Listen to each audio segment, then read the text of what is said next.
Hell yeah. Am I very loud? Oh yeah, a little bit. 4 eggs, let's go, pineapple. 4 egg gang, dude. I've been taking an egg break in the morning. I've actually been skipping breakfast a little bit recently because I'm not super hungry. So, you know, try to pay attention and not just load too many calories for no reason. Trying to slim a little bit while still cultivating mass, you know. But that's good, dude. 4 eggs is great. I'll usually do 4 eggs and like a bagel with cream cheese or English muffin. Y'all feeling good back there? What's up? Excuse me for a moment. I'm just gonna go check. That seems all right. Yeah, you're sounding a lot better. Adder, so my problem is that fridge cigs are super addictive. I want to say I had like 3 Red Bulls last week and I wanted one super badly this morning. So instead, I made some black tea and I'm just drinking tea instead. It'll be not as effective, but you know, it'll be all right. I'll survive. Do you know what I'm having right now? G Fuel? I'm on Gamer Sups now. Oh shit. But this is anime girl thigh flavor. Yeah, I was gonna say, did you get titty milk or something like that? Yeah, no, I think I posted in community when it came in, but it's pretty good. It's like orange creamsicle flavor or something. I guess that's what anime girls taste like. That's a really weird sentence. They're not real. I didn't make it, man. I just bought the product on Amazon.com. I mean, orange creamsicle is like one of the best flavors of anything. So it's pretty solid. I like the Gamer Subs because it's like this really small can with a very small scoop, and it's 100 servings, and it costs about the same as G Fuel, which is like 40 servings. And it's like a very small volume of like crap that you're putting in it comparatively and stuff. So I think it seems good. Well, Pineapple said he just hit the best egg flip ever. Oh, let's go, man. Good job, man. It takes some time. Flipping 4 eggs is pretty rough. Do you use a spatula or you just flick the pan? Because I do a pan flick. I don't always hit it right, but you know, it's good to go.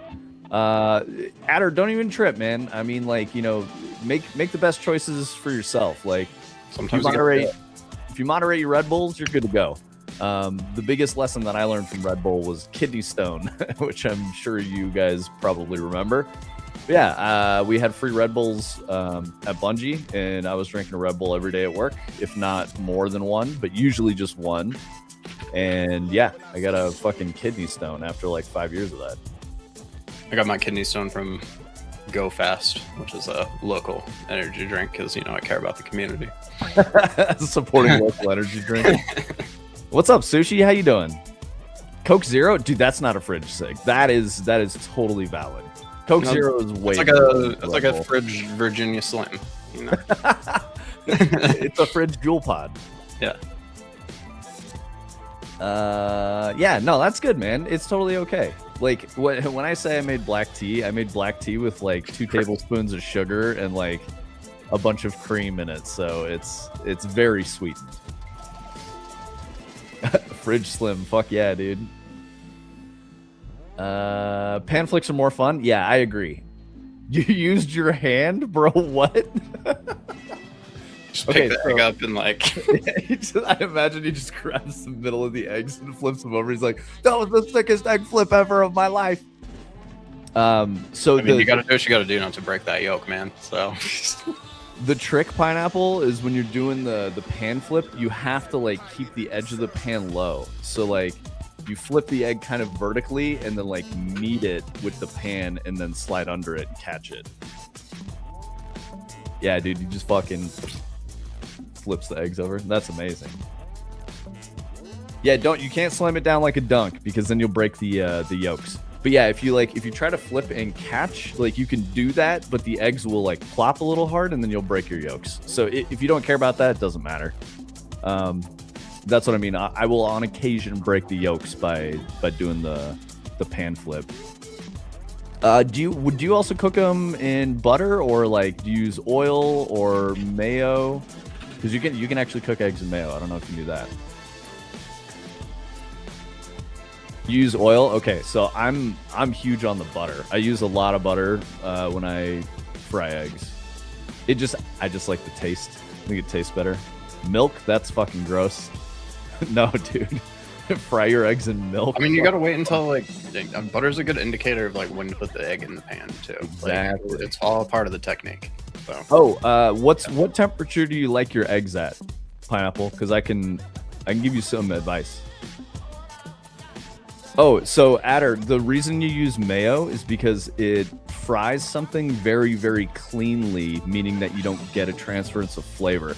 So if you fry eggs in oil, you will taste the oil. If you fry eggs in butter, you will taste the butter. If you fry eggs in mayo, they taste just like eggs. Like that's it. You don't taste any mayo at all. Every time I've tried like, make a grilled cheese with mayo or like, cook eggs with mayo or something, and it's just like I'm like, no, butter. Butter is the superior item in almost every circumstance. Like I'm not gonna put butter on my like turkey sandwich, of course, but Yeah. I was saying, Pineapple, you want to use butter, but also what temperature do you cook your eggs to? I mean, like over easy, sunny side up, over hard, over medium, and also what temperature are you setting your stovetop to? Because that matters a lot. I'm an egg cooking expert. Yeah, you didn't realize that you were talking about one of Vince's primary interests when you brought this Yeah. up. But fried eggs is literally like my favorite breakfast. I've been eating fried eggs for breakfast for decades. You set it to whatever 8 is. Oh, do you have an electric range? Yeah, thank you. Gap range have actual temperatures on it? You sent a picture of what you made? All right, I gotta go look at this. I literally see Tony's thing about Diablo 2 design first, though I click over there. I was like, damn, that's a crazy egg recipe. Yeah, you got some broken eggs. Okay, these are okay. So the brown that you have and the white there is a little bit over for me personally. So it looks like yo, thank you, Anna. Thank you for the resub. It seems like, okay, so you've got broken yolks for one. That's fine if you want to do that. I really like over medium or, over easy is pretty hard to make because you have to be very delicate with the eggs. But the pro tip for the temperature is go to medium heat maximum. So I really like butter because like Tony was saying, it's a great indicator of when the pan is hot enough. So when the butter fully melts and you coat the bottom of the, or the surface where the eggs would go and fry, as soon as it's all melted, you put the eggs in. And then you leave it on medium and they will slowly come up to temperature and you just watch the bubbling. As soon as it, becomes opaque on the bottom side, then you can go for a flip. And that's how you get really good eggs. Chefs say to wait for the butter to be foamy. So it's like not right after it's melted, let it get hot enough that it gets foamy. And then that's when you put the eggs in. But yeah, definitely only go to medium heat max. Like I have a gas range, and so we've got, low all the way to high, and I go right in the middle of medium. Sometimes I'll turn it down a little bit if the eggs are going too fast. You don't want to do eggs super high after your pan's hot because they'll burn. There's literally like a 3-second spot where they're going to be perfect, and you got to get them out of there. So yeah, so let the butter melt, just become liquid. Spread it around in the pan. Put your eggs in immediately. And then just watch it. So the reason you put them in immediately is because it brings the temperature of the pan back down again. And it'll like flash cook a little bit, but then they'll be on the right temperature to come up and slowly cook. Then you have just a lot of options with how you want to cook that way. If your pan's too hot, you'll always overcook them. It is a gas stove. Okay, good. Egg cooking portfolio review, new Twitch category. Yeah, exactly. Butter is brown. It's way too hot. Yeah. You don't want it to be browned, Adder. That means you've burned it a little bit. Yeah, like by the time you finish cooking the eggs, it shouldn't even be brown because that means you've gone too hot and too long. Ooh, dude, wok cooking is so fucking hard because it has to be like scorching hot. I was used to make scrambled eggs and finally trying fried. Yeah, dude, I think fried egg is superior. My perfect egg is over medium, which is like a soft boiled yolk, if that makes sense. So it's like a little gooey, but it's not like pure liquid. And it's a firm egg white. I always do, I flip it. I don't like sunny side up. But yeah. I put a binging Scrambled video Hold on. Omni just said scrambled eggs or get the fuck out. That's insane. Scrambled eggs are probably the worst. Probably my least favorite. I still like them and I'll still eat them, but like every other form of egg I think is superior probably.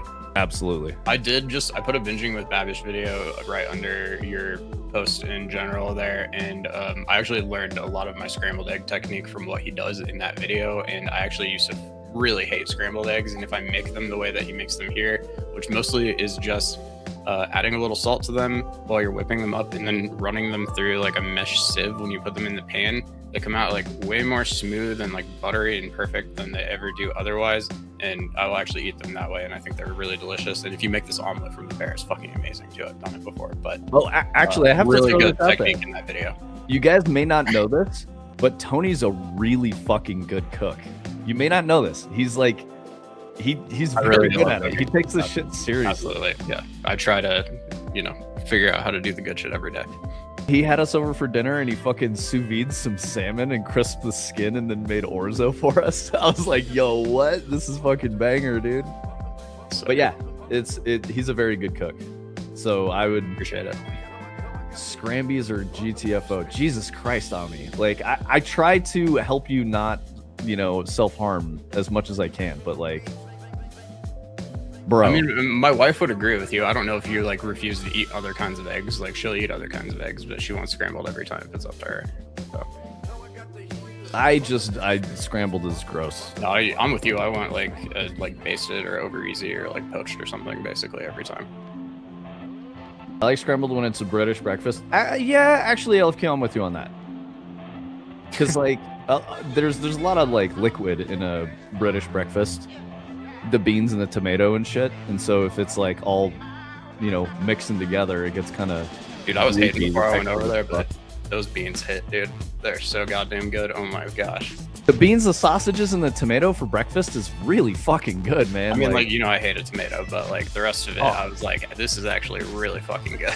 So, I ate the tomato when I got a full English, man. And I'm normally not into it, but they took the time to sear the tomato on one side. Sure. And I was like, all right, I'm going to give it a shot. And I was like, this is fucking good. Like they actually weren't fucking around. This is not a terrible American It looks tomato. like the most horrific thing when you see like pictures of people making fun of it and stuff. You have it and you're like, no, this is actually really good. It's so good. My problem with tomatoes, Adder, is that I like heirloom tomatoes. That's kind of the exception. Any other kind of tomato fucking sucks. There's no flavor. They're very like weird in texture. I'm just not a big tomato guy, but I will eat like a raw heirloom tomato with like some salt, because it's fucking delicious. Hold on, I gotta catch up. We got a bunch of stuff going on here. You guys are very excited today, which is amazing. I want to make sure I'm not missing anybody. Okay, so let's go back to the mayo real quick. If you guys haven't tried cooking eggs in mayo, you should try at least once. Use a little bit, don't use a lot, because like you'll run into the same problem. It kind of liquefies, but mayo is like a much lighter oil than like olive oil, or I don't know what kind of cooking oil you guys are using, but I hope it's olive oil. Please say it's olive oil and not like fucking what's the other shit, like canola. It's not Crisco because that's like lard or other. In general, like it's like vegetable or canola oil. Canola, thank you. Yep. That's what I was thinking of. We use the avocado oil for a lot of things because it has a lot higher smoke point than olive oil. You can like burn olive oil pretty easily and it starts to taste really rancid, kind of like butter. And avocado oil, you can go like 500 degrees and it doesn't get like that. But so generally I use that, and then you throw some olive oil in like right at the end where it's not going to be in there too long and start to taste bad for flavor. But nothing turning cog. Lard is great. It imparts a massive amount of flavor. It's just not healthy for you. You can't like fry everything in lard. You're going to get real unhealthy very fast. But if you want like a pure egg flavor without any other, no oil flavor or no butter flavor, mayo is really good for that. I've tried it before and I was like, I don't like this. The eggs aren't as rich. I really like butter for eggs, so it's just me. You don't have mayo in your house? Huh, that's interesting. Chicken plus mayo and panko? Okay, interesting. Wait, what the fuck are you talking about, Omni? Chicken plus mayo plus panko is really tasty? What's your cooking preparation? Like, just you're type like ingredients. breading with mayo as the binder? That sounds terrible to me. You need an egg dredge, dude. I've done it with the egg dredge with sour cream somewhere in there as well. But yeah, you do need the egg and like the flour. It doesn't really like hold together generally very well. Breaded chicken with mayo and a Ninja air fryer. Okay. I mean, that's probably a little healthier than what like an egg dredge and all that. So there you go. Miracle Whip is not mayo, turning cog. It's different. Oh, don't even start. Breaded chicken with mayo and an air fryer. Bro, what? Where are you putting the mayo before you fry it? Like, that's what I'm not. I'm gonna say you dredge the chicken in mayo and then you roll it in panko and then you fry it. Yeah, but I don't want to assume because Omni says insane shit all the time. So I like, guess that's fair. I that's feel like why I've I'm made like, that what recipe. are you doing? But, yeah. That's what I need clarity on. We just don't use mayo. Might have a bottle expired from 3 years ago. Okay, so here's the thing. Mayo is a preserved food already. That's why it doesn't need to be refrigerated. When mayo goes bad, it stops being fluffy. Like the air leaves it and it becomes like a... It's kind of gross. It separates. It separates into oil and egg because that's what mayo is. Tony told me to stop because I... What? Because I fight? Wait, what are you talking about? I think he's Tony told me to stop before I caused a fight. Oh, okay, I see. He was invoking Miracle Whip in the mayo discussion. Oh, no. I'm just not even gonna entertain it. You know, Miracle Whip is like, it's not the same thing. It's they make it with different shit. Freeze dried mayo, bro. What? Why? Why would you do that? You don't have to. What? That's crazy. It's literally a preserved food. That's why mayonnaise exists. It's preserved in oil. It lets your eggs last longer. It's the whole point of it. Freeze dried milk? Are you just saying words right now? Freeze dried water? Bro, what? You can't freeze dry water. That's the whole point. When you freeze something, you're pulling the water out of it.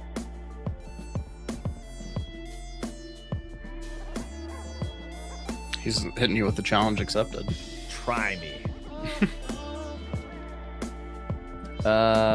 Breaded chicken with mayo and a Ninja air fryer. Omni is still not elaborating on his... I actually like making my own McMuffins, so whatever you call that type of fried egg. I mean, there's not... You can make a McMuffin with an egg that's over easy. If you're talking about the McDonald's eggs, that You gotta put it in a can and then like slice it.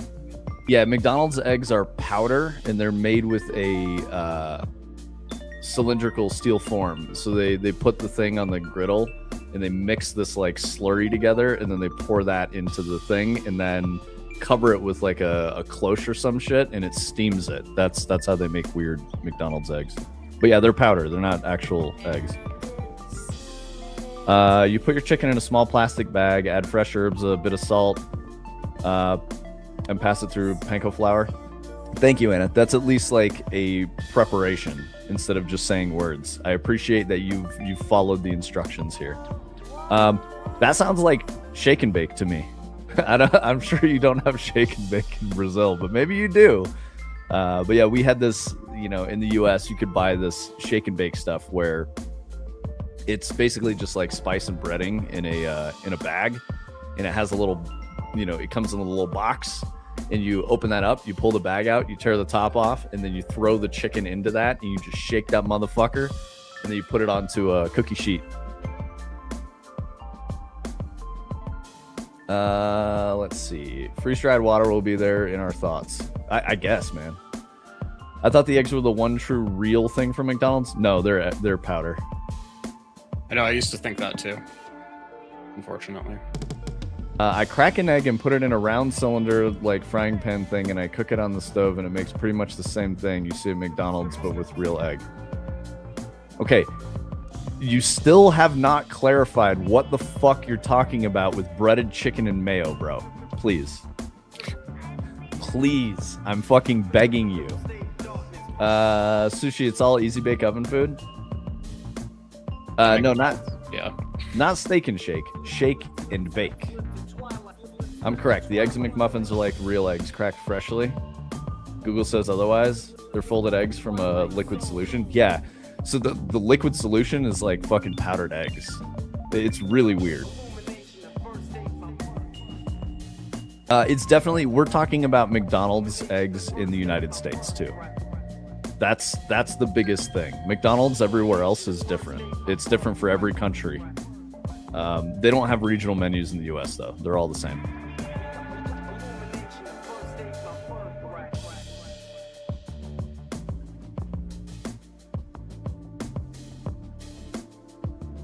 McMuffin eggs are real. I don't believe it. They don't taste like real eggs. They taste fucking weird. Finally working on the mod contest. We got 6 weeks to work on, 1 week for 2K on the line. Okay, sweet. Good luck, man. Is it for the same game? Okay, did chat eat Omni's message saying he spreads mayo on the fucking chicken? Because I literally don't see a message where he says that. How have I not clarified? I spread mayo on the outside of the chicken, drop the chicken. You literally have not typed that message. That's how you didn't clarify. You started talking about goddamn Egg McMuffins. What's up, Graham? How you doing? I mean, I think McDonald's is lying. I would not be surprised. I don't know when the last time you guys had a McMuffin. Go ask him next time I'm over there. Yeah, I don't know when the last time is that you've had one and you've like cooked your own eggs, but they do not taste the same at all. They're very different. I mean, you can send a video all you want. I'm just saying they don't taste like real eggs. I don't know what the fuck this shit is, but... All right, let's see. Hold on. Get out of here. Drop the chicken into a bed of Banco with salt and pepper so it coats the outside of the chicken on both sides. Then bake it in an air fryer. Okay, they're gonna crack the eggs here. Wow. Okay.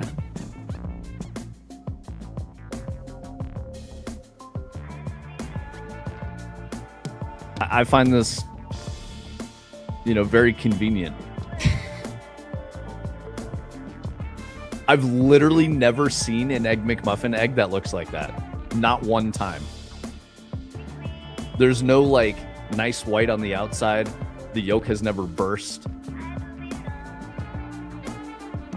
Oh, it started over. Okay.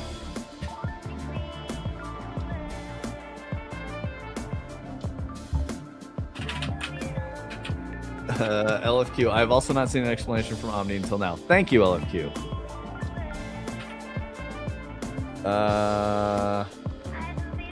I don't think they'll let you watch. That was a nice loop, LFQ. They got me. It was perfectly cut. Oh, dude. I know. I didn't even notice. Yeah, thank you. In this rare instance, I will agree with Anna to be hating on the capitalism of McDonald's because they're very obviously going to skew this. McDonald's has had many scandals about how their food isn't. It's super substandard shit. Chicken McNuggets were made out of this byproduct of processing. Yeah, the pink slime is basically just the leftover shit from processing chicken en masse, and then they used to turn that into a shape and then bread it and cook that. Now it's supposedly all white meat. It doesn't taste like fucking chicken to me. I don't know. It's it's very weird. It's not. No, I just don't believe it. Lots of places have that floor. How can you be sure it's a McDonald's? Yeah, exactly. There you go. That's so real, turning cog. Or just AI. Graham says, we used to joke that McDonald's Egg McMuffins were gecko eggs for genetically engineered because they expand to 3 times the size of the eggshell. Yeah, I believe it. They're very fucking weird. I think, don't they have to actually use beef in their hamburgers now at McDonald's? Because they were getting bodied by Wendy's or some shit that used real beef. I do know that they claim that chicken McNuggets are all white meat and they taste different. I taste zero difference between the current chicken McNugget and the pink slime chicken McNugget. If anything, I would say the current one is more dry. So I'm assuming that they're still making pink slime. They're just making pink slime out of only white meat chicken instead of pink slime out of whole chicken, which includes feathers and bones and beaks and shit like that. Me and a friend are side quest maxing. We're trying to resell penny items, drop shipping a Claude, and selling websites. I mean, bro, you don't even have a main quest. But that's why I'm saying the eggs are the one thing that are actually real. I don't believe it, Sushi. I'm not buying it. After eating actual eggs and then eating McDonald's eggs, I don't believe that they're real eggs. And yes, Omni, they did have to make a ton of like quality improvements. I'm sure that it's all there's a legalese where they could like say that this thing is made this way, but they're omitting information carefully. I genuinely have never seen an Egg McMuffin with that type of egg. It's always sort of a scrambled, marbled color. So I don't know how the fuck they would have been making these like perfect, you know, poached eggs. I've never seen that at McDonald's.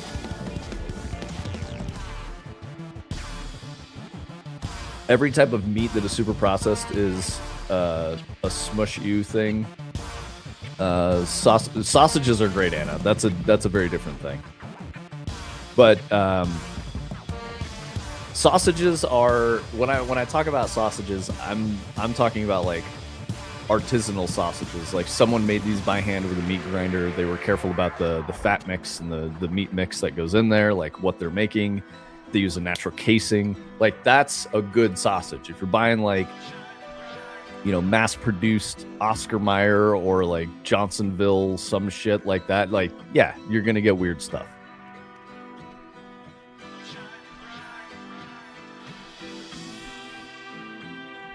Graham said brutal. What were you saying brutal about? Was I roasting someone? I was getting a little heated. I just like the story of how McDonald's almost had to close in Denmark because they didn't want to work with the Danish work unions. Yeah, bro.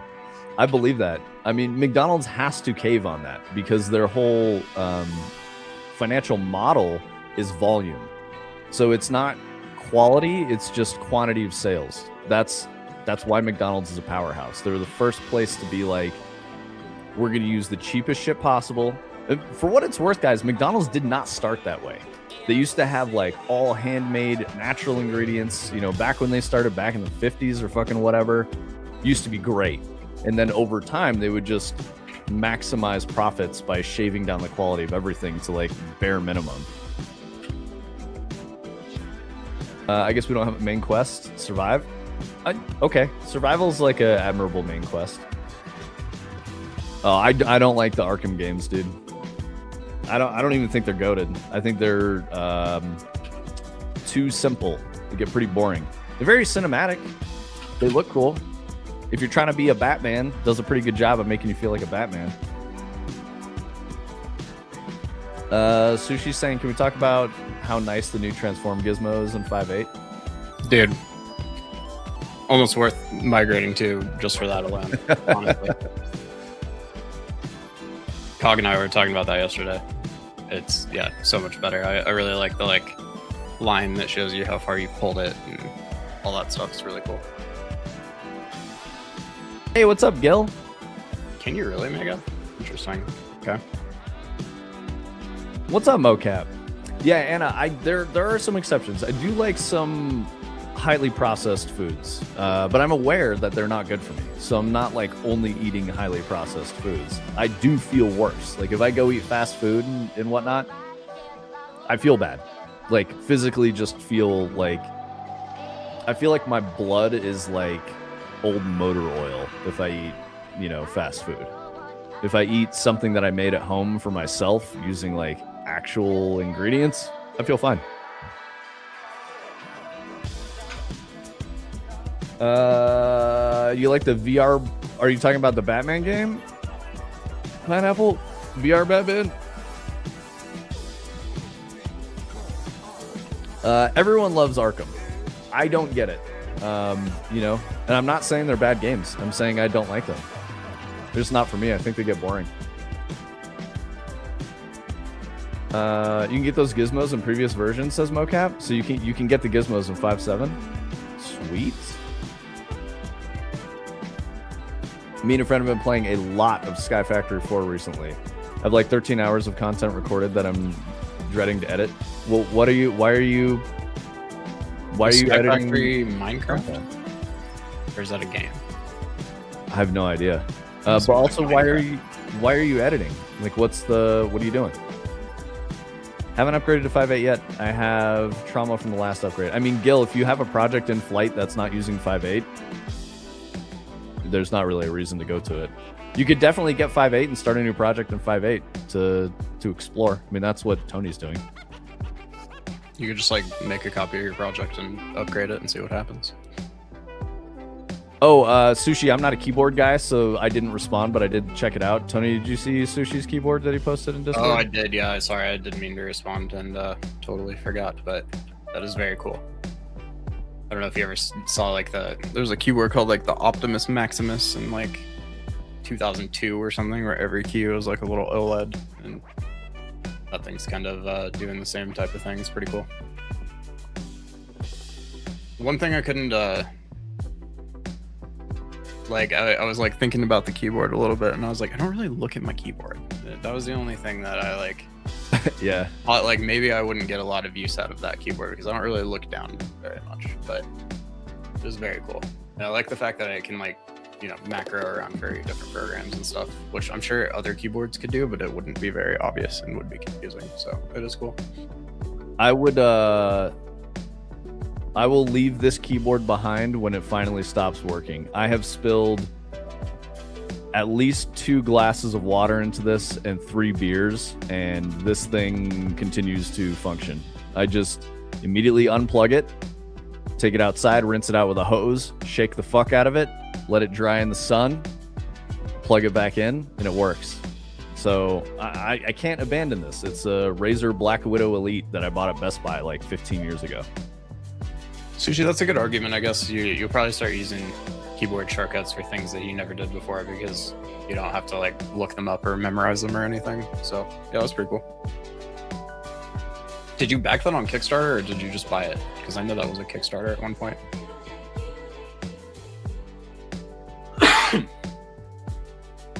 Stream Deck before its time. The Optimus Maximus was, yeah. It kind of did the same thing where it was like a keyboard that all the keys were like screens, and then you'd open Photoshop and all of the Photoshop shortcuts would show up on the buttons and stuff. I hardly look at it as well, but it's actually been very nice to see the shortcuts I didn't know for all the programs I use. I've got a unicorn. So, it's the Black Widow Elite. And like the mice I destroy. I hate their headphones. The mouse I'm actually using right now is a Death Adder that is really old, and the left click is like partially busted. So yeah, no, I'm with you on that. I'm not super big on the Razer stuff. But I will say my laptop is a Razer Blade 16, which is really nice. And the reason I bought it is because it's like a MacBook size, you know, very high-end gaming laptop. So all the other high-end gaming laptops are like 25 pounds and, you know, way too fucking big. They're not actually laptops. There's not really a good reason to get one. You know, it's the Blade is really nice. The plates are all around us. But I see you shine in Minneapolis. Y'all shine. I use the same keyboard that Vince has for many years, and I did eventually kill it, but it was like probably on year like 13 or 14, and I think it's really only like the Windows key doesn't work anymore, but everything else is fine. I don't know, that was my favorite keyboard for a really long time. I really like the switches in it. Adder, I think Tony's got a Stream Deck too, yeah? Yeah, I have a Stream Deck XL. I'm not a Stream Deck guy. I'm like, so this is the funny thing, guys. If something requires like multiple steps of setup, I'm just immediately out. I'm not going to spend my time doing it. If I can plug it in and it works, I'm happy and it's good. So that's kind of how I operate with technology. I don't like getting into this endless cycle of like fussing with a setup. I just kind of like get it working and then leave that shit alone for years. I definitely like sometimes think I could utilize my Stream Deck quite a bit more than I do now, but like I use it to like control the volume on my computer. Like that's the only way I do it, and I have like a ton of like Unreal like viewport shortcuts and stuff that I use quite a bit. Anna says I've had my keyboard for 13 years. It's huge, but I love him. Nice. Yeah, I'm gonna see if I can show you guys this thing. Oh, here we go. Yeah, this old warhorse. Green LEDs only. Yep, green only. Can't change the color on them. RGB wasn't a thing yet. Yep. I'm not even kidding. This keyboard is literally like 15 years old, and it still fucking works. I mean, spilling shit into it was kind of nice because it was like kind of crusty. Like there was some nasty shit in there, and so I just popped a key off, fucking rinsed that bitch out, and shook it and hit it with a dryer, and then let it dry in the sun, and it works again. I've thought for sure it was full dead because like I've spilled stuff into it and it like shorted, and key presses were happening like crazy. Then I immediately unplugged it, dried it out. It was fine. I mean, a keyboard is an insanely basic piece of technology, honestly. So like as long as the electricity is still flowing through them contacts, you're good to go. So. Yeah, exactly. Adder, I think I clicked too hard, to be honest, because my Death Adder left mouse button, is, like I said, it's inconsistent, so I must have broken something there. And then my favorite mouse that I have is the Logitech G Pro X or some shit like that, the ultralight. I really like that. I've noticed my left click is becoming inconsistent, so I think it's my hand. I think it's just I'd be over here just smashing that left click. Mapped out a project to solder and make my own audio mixer and a Stream Deck incorporated into it. I have the SteelSeries keyboard 100% with an armrest. I don't know what it's called, but it's goated. Yeah, I just don't care about peripherals all that much. I had one of those Black Widows back in the day. It was a solid keyboard. Been enjoying the Keychrons recently after being a Ducky guy. I have a Ducky right there. You can see it. I don't like it. It has no numpad on it or anything. And like, to be fair, it's like browns or reds, like one of the two worst switches in my opinion. But I don't even care. I mean, what is guys like? He's not joking here. Like he had like a brand new GPU just like sitting on top of his computer case for like 2 years before he put it in his computer. Like it would have made his computer so much better. Like, yep. It was literally just sitting in a box. He was out of storage and he had a brand new SSD and didn't put it in there. It just was out of storage and just like. I was like, well, it's time, and that's what I did. It was at a point where I was like, I'm gonna come over and do it for you if you don't do it. One nice thing about this keyboard is the whole part of the keys just comes right off by unclamping. That's nice. Oh, that's fucking sick. See, I'd be into that because then I would clean it easier. Like this, I'm afraid I'm gonna break it by like yanking a key off. I know I won't, but yeah, Tony's got a crazy setup. Look at that shit.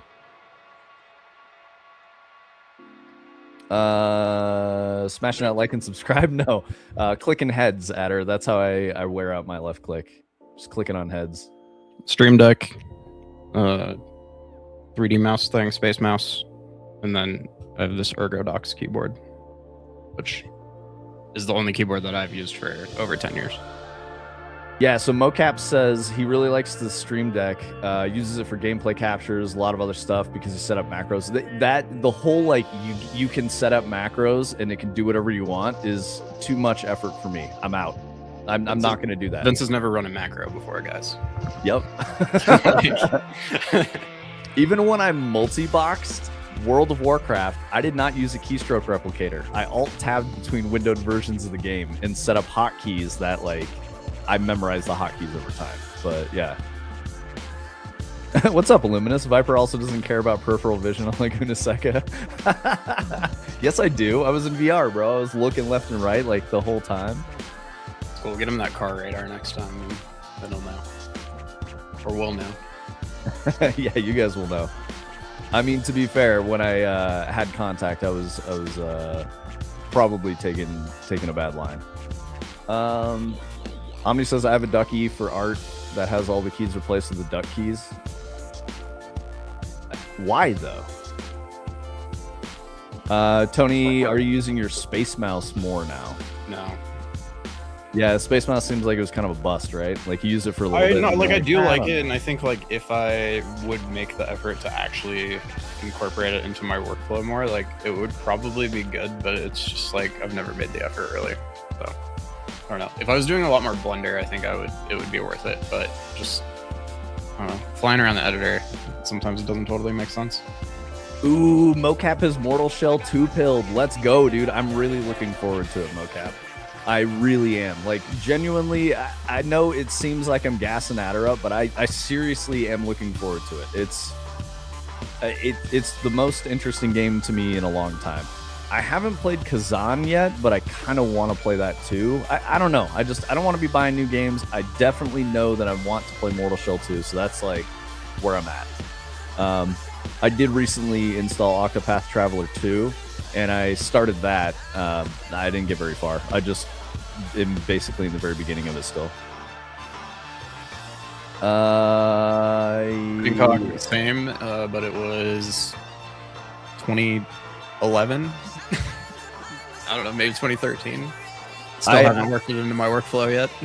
I have a Wacom tablet like right over there, and I have not figured out a good way to get it into my workflows because I realized as soon as I got in there, I was like, this would be just like drawing. And then I realized like it's not, because you have to get your brushes set up right. And that was infuriating. I went through so many different like attempts to set up brushes. I bought this tablet because I was like, oh, maybe I can like draw on like something with a screen, you know, and this is supposed to be a pretty good one if you don't get an iPad. And then like probably have done it like 3 times.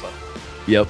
I have an iPad with Procreate, and my wife has a Apple Pen or whatever the fuck it is, iPen. I don't know what the fuck it's called. But I literally drew with it like one time. As weird as it sounds, I still prefer just like a number 2 pencil. Or whiteboard. 2009 is used almost daily. So you use it for like flying around in the editor and shit. And 2OS is just like, it doesn't have a screen, right? That's a Cintiq. 2OS 4, let's see. Yeah, that's one of these classics right here. Nice. That's awesome. Mocap, I never got hit by any like 181 frame homing attacks in Mortal Shell. So maybe that's like a me problem, but I never saw that at her for what it's worth. In how many hours did I put into that? Like 15 or something? I ran around in there and played like way too much. Let's see. 10 hours. Okay, that's fine. Yeah, see, I thought I did more, but I did not.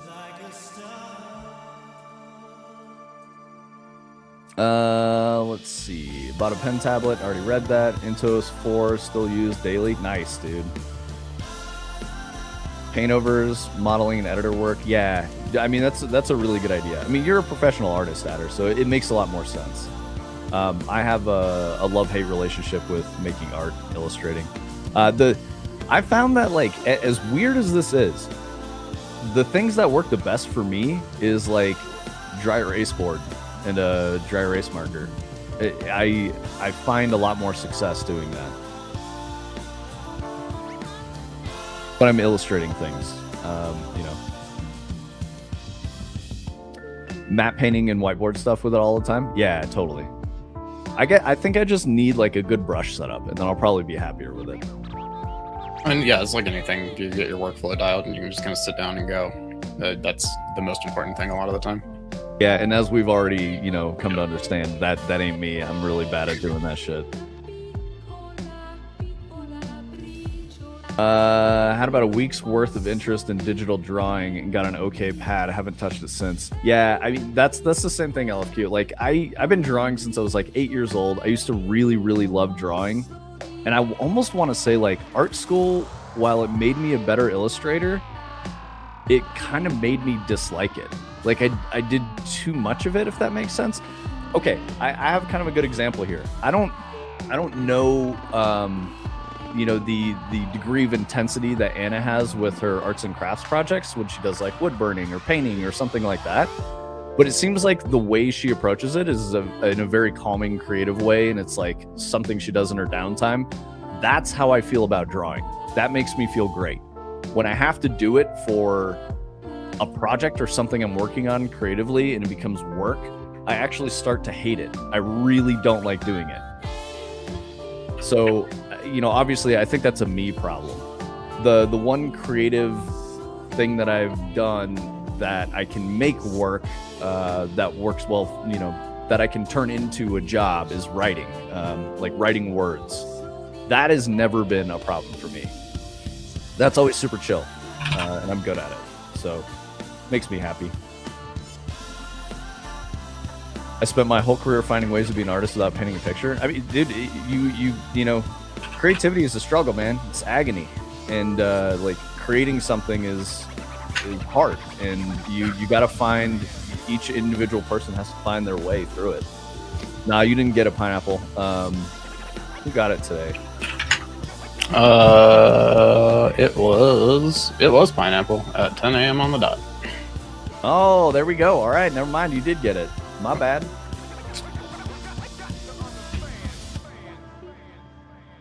Yeah, I remember when I went to art school in college, I had to take like, you know, Art 101, which is like drawing and painting and clay and, you know, all the stuff you basically do in like elementary school. But we had to like draw a self-portrait and like do all of this stuff. And I was like, I've never had any formal education in like just about any of this stuff. And like some of the people in my class were so good. And like, I still have like pretty much everything I ever made in like a folio. And it's like so embarrassing and so bad. But like, I don't know. I mean, I learned a lot still. But mine was the same, Tony. But there was a point, I want to say it was probably like 2 years in, that I like really hit a stride and started like creating my own style and stuff like that. And it was working. I was vibing with it, but at the same time, it was like tremendous amounts of effort. And I was at a point in life. You put enough practice in, probably get pretty good at it. But it was more, it was easier for me to enter the flow state and create the thing that I was actually aiming to make. And it was really difficult to maintain that. It was crazy amounts of effort, like 60 hours a week, to get one piece that I was like, I'm happy with this, and I can submit this for like an assignment. So that's my biggest issue with it. Dry erase marker, for whatever reason, is just easier for me. I think it's because if you, a couple of the lessons I learned. So if you guys are trying to get into illustrating, best thing you can do is use a massive piece of media to illustrate on. So use a really, really big piece of paper. Use a really big whiteboard, whatever it is. Try not to get into, a lot of people when they start drawing, they're doing these really tiny illustrations, like very small, and they're doing contour line things. You don't want to do that. You want to do, I can't remember what it's called. You do like an underdrawing of just the shapes, and then you flesh out the details. And draw the rest of the fucking out. Yeah, when you do it like really big, it's easier to get something good because you can't hide your mistakes, you know? Like when you're doing something really big, you're like, that's not going to work. And you immediately get rid of it and then make a new form. It can be used on a stream to write as an overlay. It's an occasional use, but it works pretty well. Yeah, I could see that, LFQ.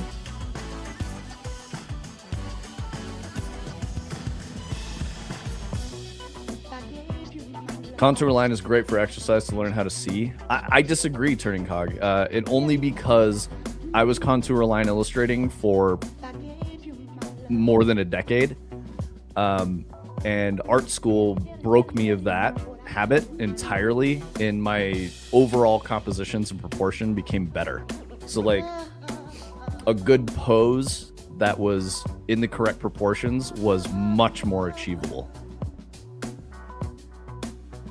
I would call that something else. What I mean by a contour line drawing is most people, when they set out to draw something, you start with the outside of the silhouette of the thing you're trying to draw.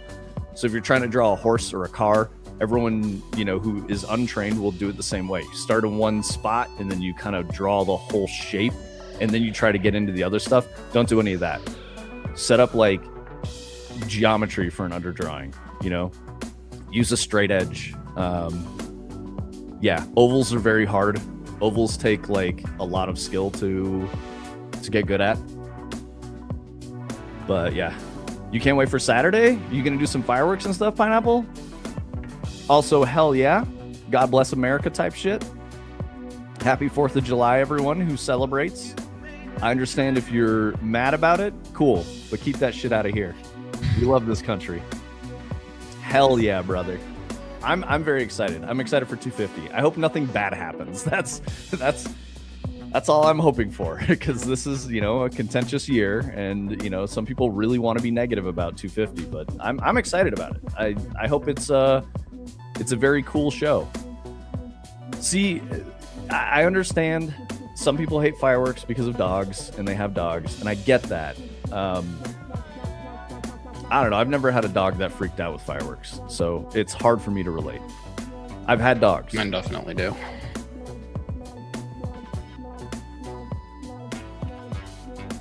You're spending 2K on fireworks? I wish. I mean, can you even launch fireworks where you're at? Oh, we can't. Dude, we have 7 wildfires out here right now, guys. I was telling you, like, it's wildfire season. We're going to get fires. We have 7. It's actually pretty hazy. It's been really bad. Yeah. And these are in southern Colorado, and we are not. We're in, like, north central, I guess, kind of. Still a little bit east of the middle of the state, but yeah.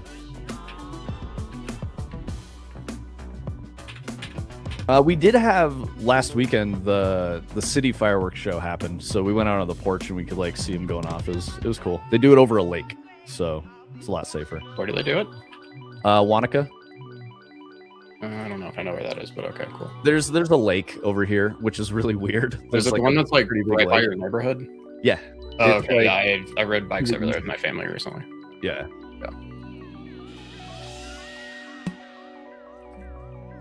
Illumina says his cats hate fireworks, so he hates fireworks. Lander says, Tony, what's your favorite water from any video game? World of Warships.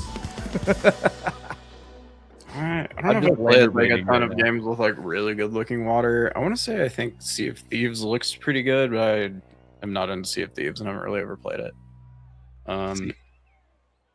That's the spirit, Pineapple. Yeah. I like that.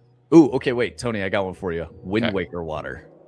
See, when he asked, I actually thought about Wind Waker water for a second because that was like one of the only ones that actually came to mind. But it's just like a really nice like cell shaded effect. So. Yeah. Pineapple, I like your enthusiasm for fireworks. That's appropriate for a teenager. Strap some M1000s to those small tanks so they have a battle and self-destruct. Dude, I used to do that shit all the time when I was a kid. Just blow stuff up with fireworks. Like I would make little like those plastic airplane models, and then I would like put like a flare on one and like, you know, put some black cats in the side of it and try to blow them up. It was fun.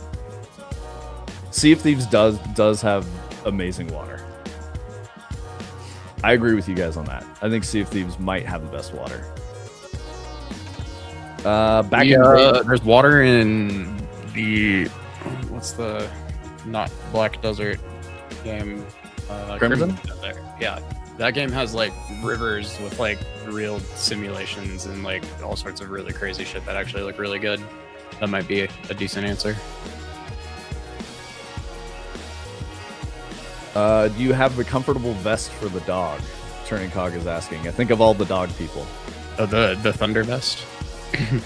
I don't think that shit works. Some people say it does, but my dogs absolutely hate having anything put on them, so it would not help at all.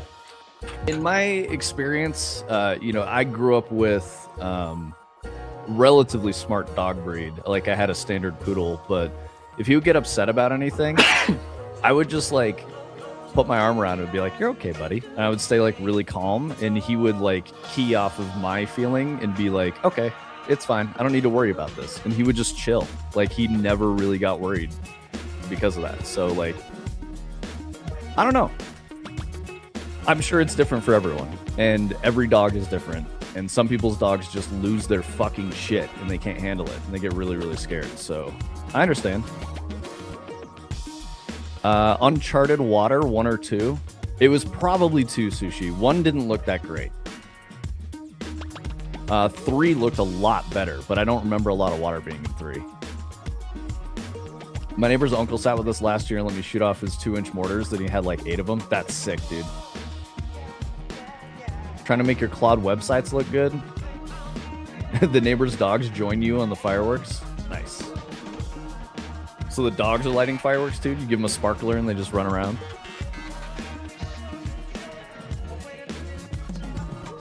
Yes. That's funny. A Roman candle. You just strap a Roman candle to his head. He's running around shooting fucking shit at people. Whenever my sister was home for New Year's, her dog would always go to me when it got scared of the fireworks. Yeah, totally. There's like, I mean, that's what they do because they're, you know, social animals. So they look to you as like the one in charge to be like, should I be scared of this?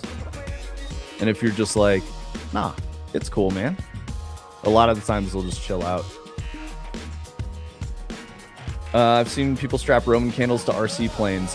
Don't do that. That's an FAA violation. That is literally a felony, Pineapple. Yeah, that's I'm not kidding. That is a felony. You can go to jail for that. Don't do that.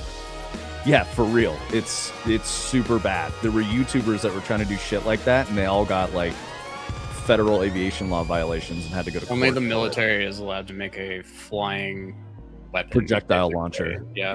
Same with like if you throw a firework out of a car, it's like the law is like firing a missile from a moving vehicle or something like that you'll be charged with. I know somebody who got one of those in high school. Yeah, definitely do not do that. People uploading those videos do not understand that they're committing felonies and like videotaping evidence of it. Don't do that. One of those things you just wouldn't know unless you looked or like got in trouble for it once or knew somebody. But yeah. But you know, ignorance of law is no defense. It's like if you get a radio and you don't understand ham radio law and you don't have an operator's license, you can't transmit. There's certain channels that are free use, but if you transmit, you're violating the law. It's a communications felony. You just can't do it. You don't have an RC plane? I mean, Pineapple, don't get into that hobby. Everyone I know who was like, man, RC planes are so fucking cool, man. I want to get one and fly it around. They have no idea how hard it is, and they've immediately destroyed their hundreds of dollars in RC plane, like within 10 seconds. You saw a ham radio for $30 in Micro Center, and it looked packed with features. Yeah, man. Radios are cool. Just get a manual, get your license, and then you'll be fine. And don't break the law, because again, it's a felony. Like, it's bad. You do not want that. Get into trains. I fly RC planes and helis. It's an expensive hobby. If you want to learn about ham radio, reach out to me. I mean, sure, yeah. Get a drone and strap an M60 firecracker to it. I mean, still a felony there, Sushi. You can't do that. Any explosive device on a vehicle that you can fly, or just like, you know, RC controlled flying thing is there's laws around that. You just can't do it. And if you think about it for a minute, it makes sense. It makes sense why. What about shooting at drones with Roman candles? You can, if you're holding the Roman candle, you can do that. Yes. You can absolutely do that. That's totally fine. If you own the drone. If you don't own the drone and you're like if it's a city-owned drone, you know, like maybe the police department owns it, you can't do that. You can't shoot at it with anything. That's actually a crime. So I would say just maybe don't shoot at drones at all, ever. Unless you're ready to go to jail, you know, get arrested, charged with a crime. It's just not a good idea. We live in a time where like there's cameras on everybody. You're not going to get away with anything. There was an unknown drone we saw. We think it was a neighbor, so we tried shooting a mortar at it but ran away. Dude, so Pineapple, I've seen a drone flying over my neighborhood, and I looked at it, and I pointed at it, and I flipped it off, and it took off. It immediately left the area. I was like, I see you. I know what you're doing. Get your fucking drone out of here. And it was like, just took off. And I was like, yeah, some dumbass kid was flying a drone around. Also, Pineapple is, in my neighborhood, a lot of the kids got e-bikes. And I don't understand why these parents are just like, yeah, man, here you go. Have a motorcycle. Like, it's the craziest shit ever. And they ride that shit around with like a bike helmet on. And I'm like, that's not enough. You can do like 40 miles per hour on that, which is enough to die.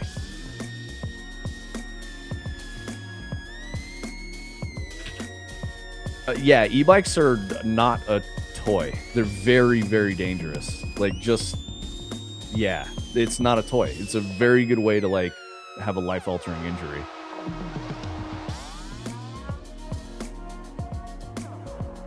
I think it's fine if you're like inappropriate protective gear, you know?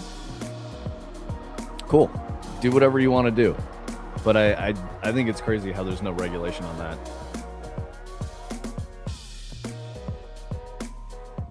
Someone got run over, but only the bike got destroyed? Yeah.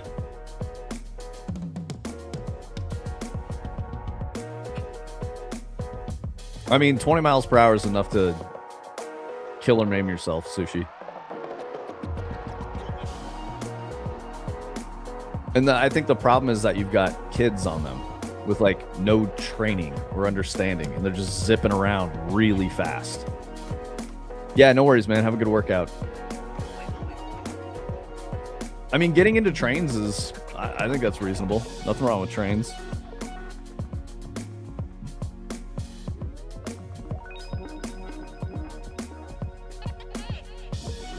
Yeah, you can definitely do 20 miles per hour on a regular bike. I remember I was up in the mountains after I got my car, and I was just driving to like a little lookout spot, and I'm waiting because there's traffic coming the other way, and the cars brake, and so then I start to go, and I just hear this dude scream, like, watch out! And I'm like, I look up, there's a cyclist who's coming straight at me. He's just bombing the hill.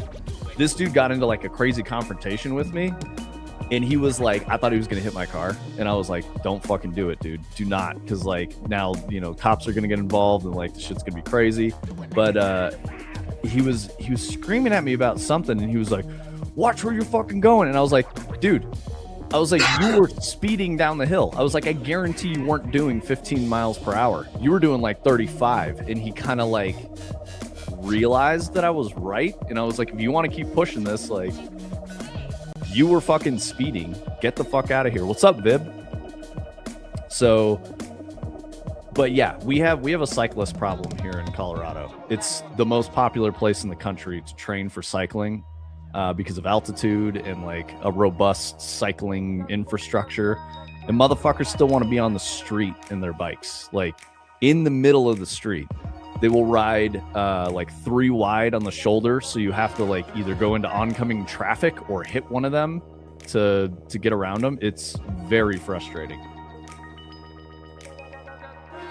LFQ says, in Denmark, there are very restricted zones where you're not allowed to fly drones. These zones include outside of residential areas. You're not allowed to fly drones where you can see other people's houses. Nice, dude. That's good, LFQ.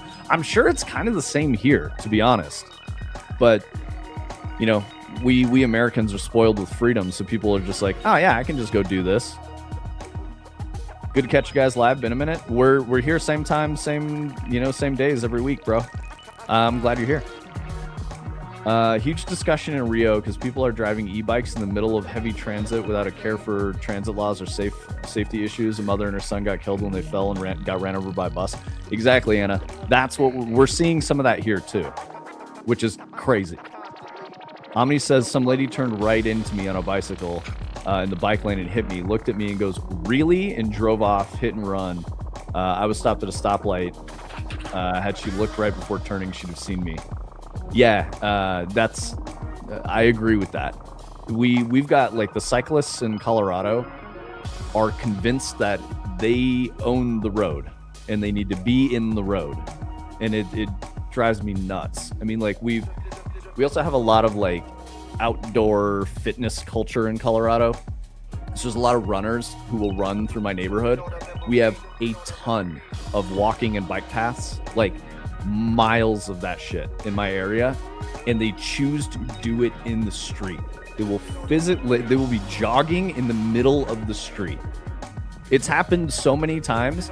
There was one guy who was running in the street around a corner. I came around a corner, I slam on my brakes, and then I go, dude, get out of the road. And he goes, no, fuck you. And I was like, what the fuck?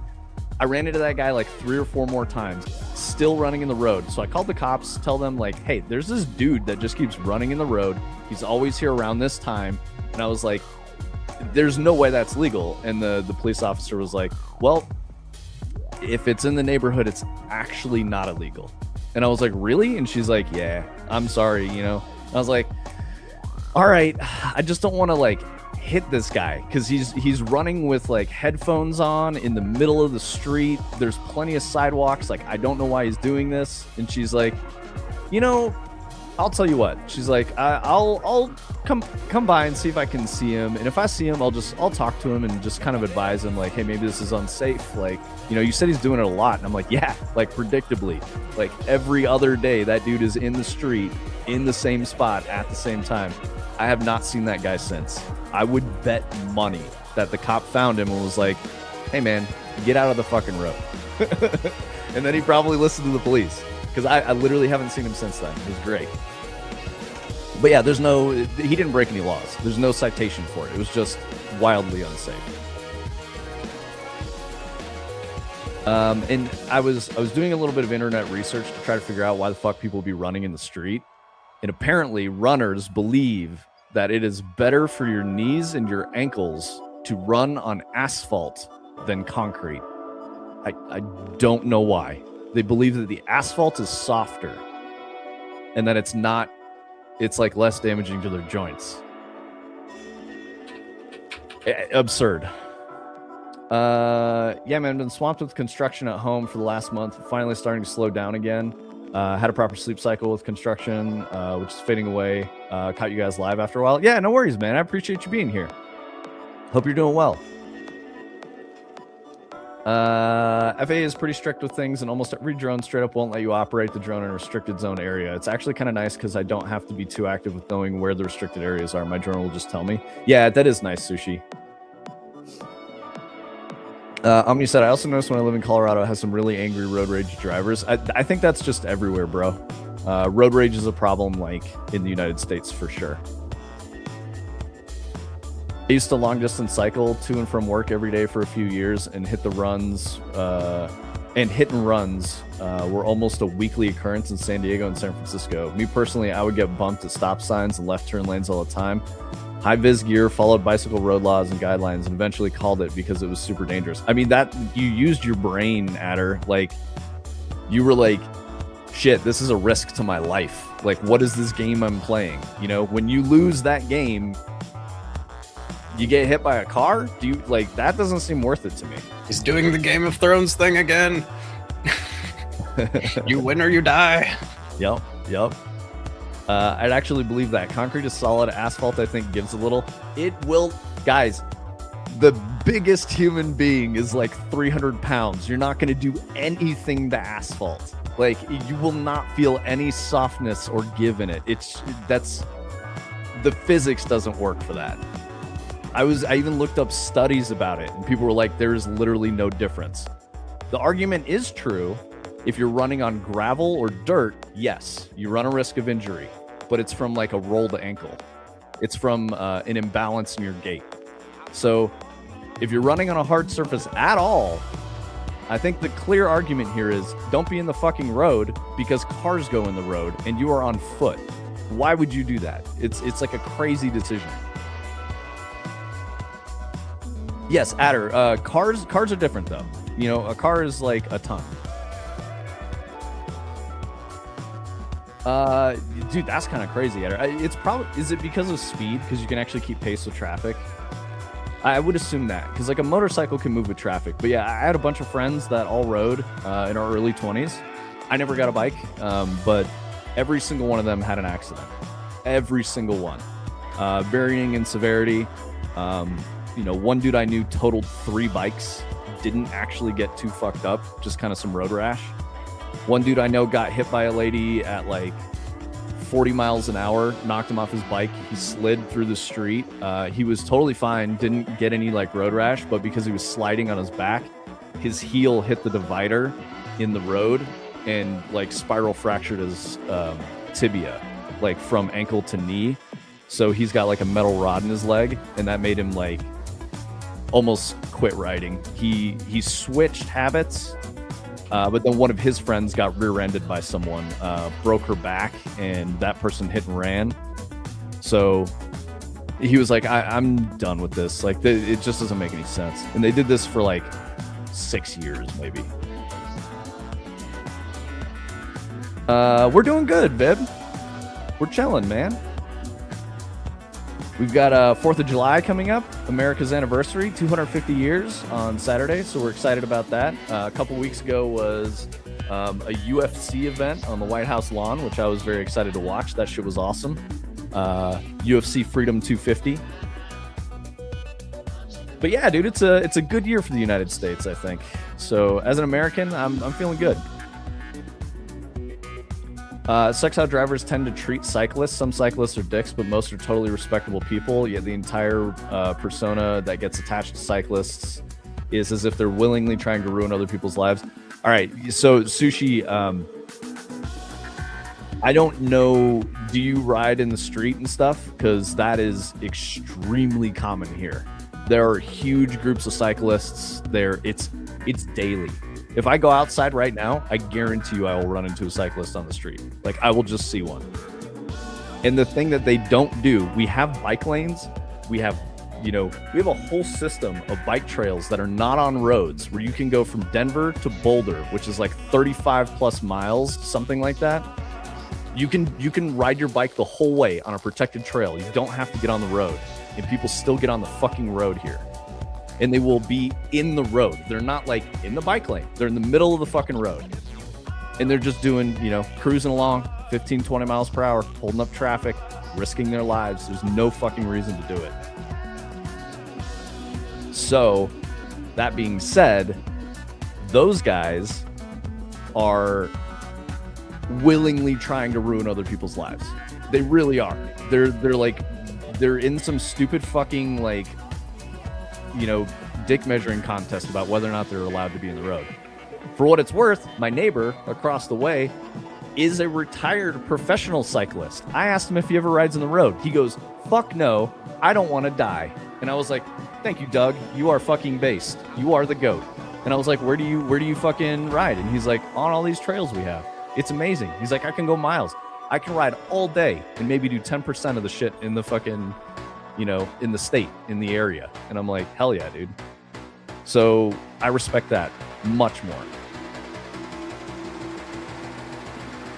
If there's a bike lane and they're not in it, perfectly valid. Yeah, so we have bike lanes everywhere. And like I said, these motherfuckers, it's illegal to run or to ride side by side in the state. They do not care. They will ride 3 abreast and be out of the shoulder in the road every day. It happens every day. It's crazy. There were almost 0 bike lanes in San Diego. The only bike lane in San Francisco was an extra hour added to commute. If I used it, I wish. Yeah. I mean, that sucks, Adder. Like, that's not our situation at all. Like, not even close. Like, we have so many opportunities to ride a bike, not in the street, and people still ride in the street. Yeah, why look at what in front of you and you can just go. Exactly, LFQ.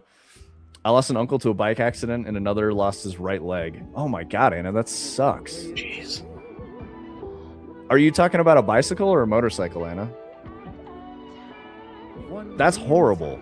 But yeah, I mean, that's the risk you're taking, right? Like, you're a, maybe combined like 200 pounds, depending on your body weight and what you are with a bicycle, and you're playing a game of chicken with something that can go like 8x your speed and weighs 1 to 2 tons plus. Why would you get into that situation? It's crazy. Motorcycle, that makes more sense. Motorcycles are so sketchy. Like, I like them. I think they're really cool. I don't own one because I don't have a good, okay, a lot of people get scared when they're going really fast. I don't. So I don't have like a good fear of speed. I love going really, really fast. So that's why I don't have a bike, is because I know I would put myself in dangerous situations. I don't have the ability to like just be chill and not do dumb shit, So that's the biggest reason why I don't have one.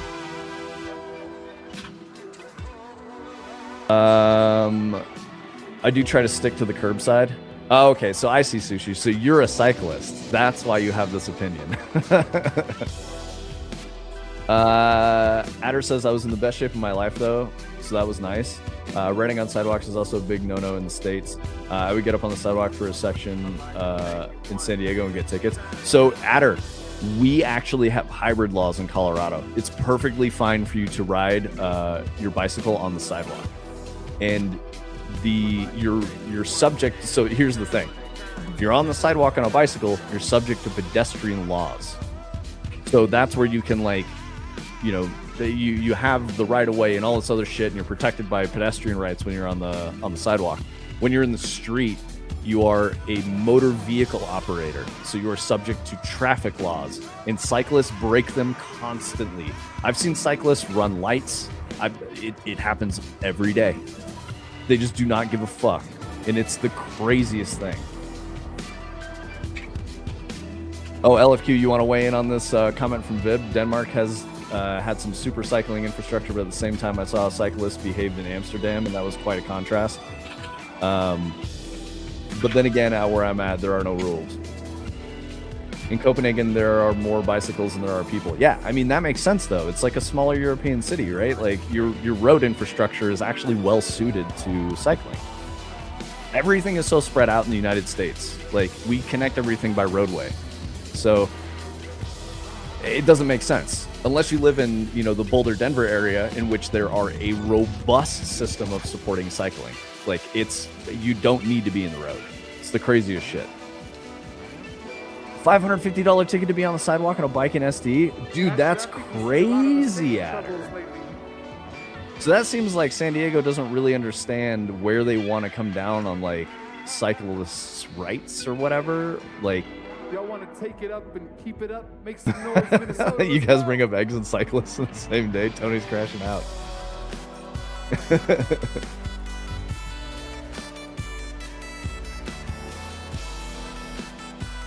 I'd rather have armor around me like a car when I'm going that fast, though. Vib says they even have a whole bridge for cyclists only. That's such a first world thing. I mean, dude, the first world is a great place to live. You never had to pay them, but they'd always get thrown out at her? Dude, that's crazy. It sounds like you've got a lot of tickets for riding on the sidewalk. Yeah, I mean, based on everything you're talking about, I would be like, I'm not riding my bike. This is crazy. I understand that, Anna. As weird as it sounds, I'm actually a proponent of, I think we need stricter regulations around who can get a license to drive a car in the U.S. I think it's a little too easy. And the reason I say that is because we have very, very bad drivers all over the country. So I would be okay with the, age limit for driving a car to be like 18 or even 21, and then, require driving school. Because we don't do that. It's a written test, and you go drive around with a person from the DMV for like 10 minutes. And then you're like, here you go. There's your license. You can go drive whatever the fuck you want now. Unless it's like a, huge truck. But that's only like another couple hours. Yep. Commercial driver's license. Very easy to get to. And you're not, so that's why you have yours. Sorry, no offense to you. I just say, wait, what are you talking about? Sushi? Cycling? I'm not a cyclist.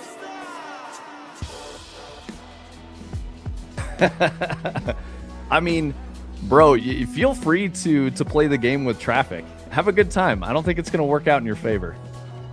I'm just not going to play that game. That's do what you want. I just think it's a really stupid game. I think I got 3. Ironically, one was a ticket written by a cop riding a bike on the sidewalk. That's so funny, dude. That's so funny. You're jealous of the tiny mirrors they get to wear? But Illuminous, you're a cyclist too, but you mountain bike and you're on trails, right? So like totally different. Like you're doing the thing that I'm saying is totally fine.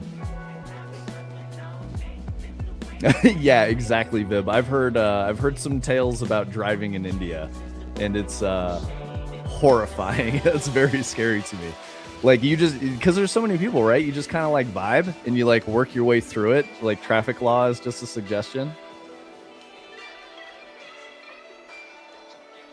Adder says it's wild that you can take the joke of a driving test in the US and then go buy a diesel truck. Yes, dude, that is so crazy to me. Diesel truck, a Lamborghini, any of these things. Oh, man. Widely available to you to drive on the road with everybody else right away when you're 16. Illuminous, I believe in you. I think you could pull off a sick helmet mirror. For what it's worth, like I was saying, my my neighbor who's like, you know, a homie, he cycles. He loves cycling. He does it a lot, and I don't think he even uses a mirror. And like, dude's got like the full, you know, racing lycra suit and shit like that. He's got very expensive bikes. He's shown me his bikes. He has like 4 or 5 of them. They're really, really high end, but they're for road racing, you know. And even then, he does not cycle on the road. Train system is my favorite way to commute to places and work, etc. Anna, I do wish we had better, safer public transit in the U.S., especially with like trains. We don't do it well. And the crazy thing is, like, in the U.S., when you're on public transit like that, the people who ride that are dangerous people. There's like a lot of homeless people who just hang out on the bus all day. You know, doing drugs and like just being crazy. It's not a pleasant experience riding public transit in the US, like pretty much ever. It's fucking awful. So I do wish we had like a safer, you know, way to, like, if we had a nice train system, that would be sick. And if it was, you know, they just didn't let the crazy people on the trains, that would be awesome. But we don't have that situation. Geez, I don't even have a license to pull a large trailer. Yeah, Adder, what did you have to do to get your diesel truck and all that stuff, right? Did you even have to get a commercial license, or you just chilling? You were able to just do it. With a basic license, you answered my question right. That's crazy, dude. Okay, did you have to get a Class C to be able to tow your race car and all that? Normal weight of an 18-wheeler is in that same ballpark, and they require a Class A. Oh, I see. So the Class A is like commercial freight driver versus Class C, which is like you can just tow some shit if you want to. I'm allowed to pull small trailers with a single axle and up to some limit I haven't looked into, but I need training and an upgraded license to pull larger stuff. Yeah, it's an expensive process for sure. I used to ride the bus daily. Tall boys and other things are always a part of the equation. Yeah, man, if you're riding public transit, might as well get fucking lit.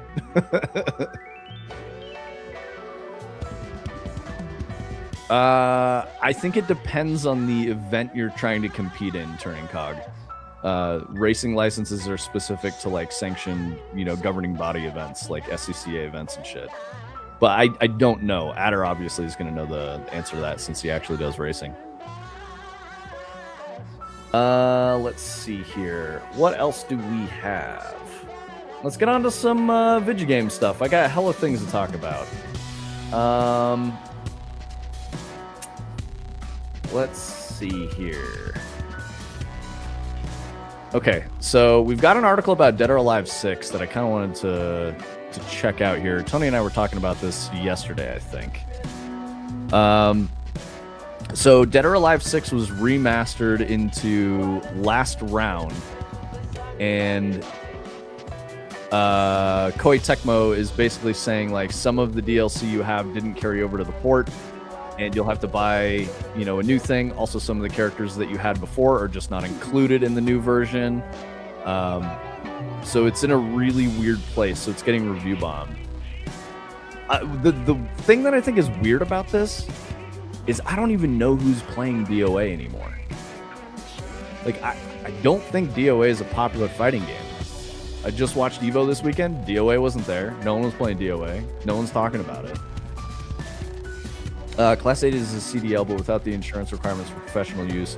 No special license for driving a race car on a racetrack. We have several 13 to 15-year-olds in our drift org that their parents trailer their cars and track for them. To race in a fancy race class, you need to qualify in lower-powered cars. Okay, interesting. It's not the best, but depending on where you live in Rio, we have trains, light trains, metro, bus, rapid transit, and ferry boat. Good public transport system. Yeah, I mean, you know, I'm very like pro United States, but I will say that we like absolutely do not do mass transit well at all.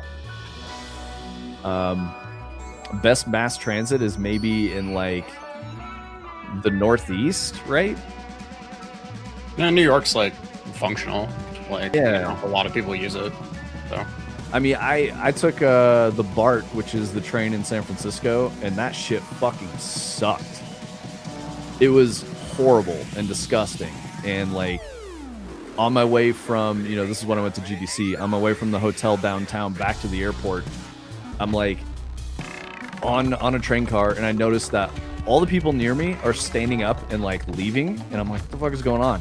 I realized there was a absolutely fucking cracked out homeless guy who was on the train car that I was in, and he shit his pants.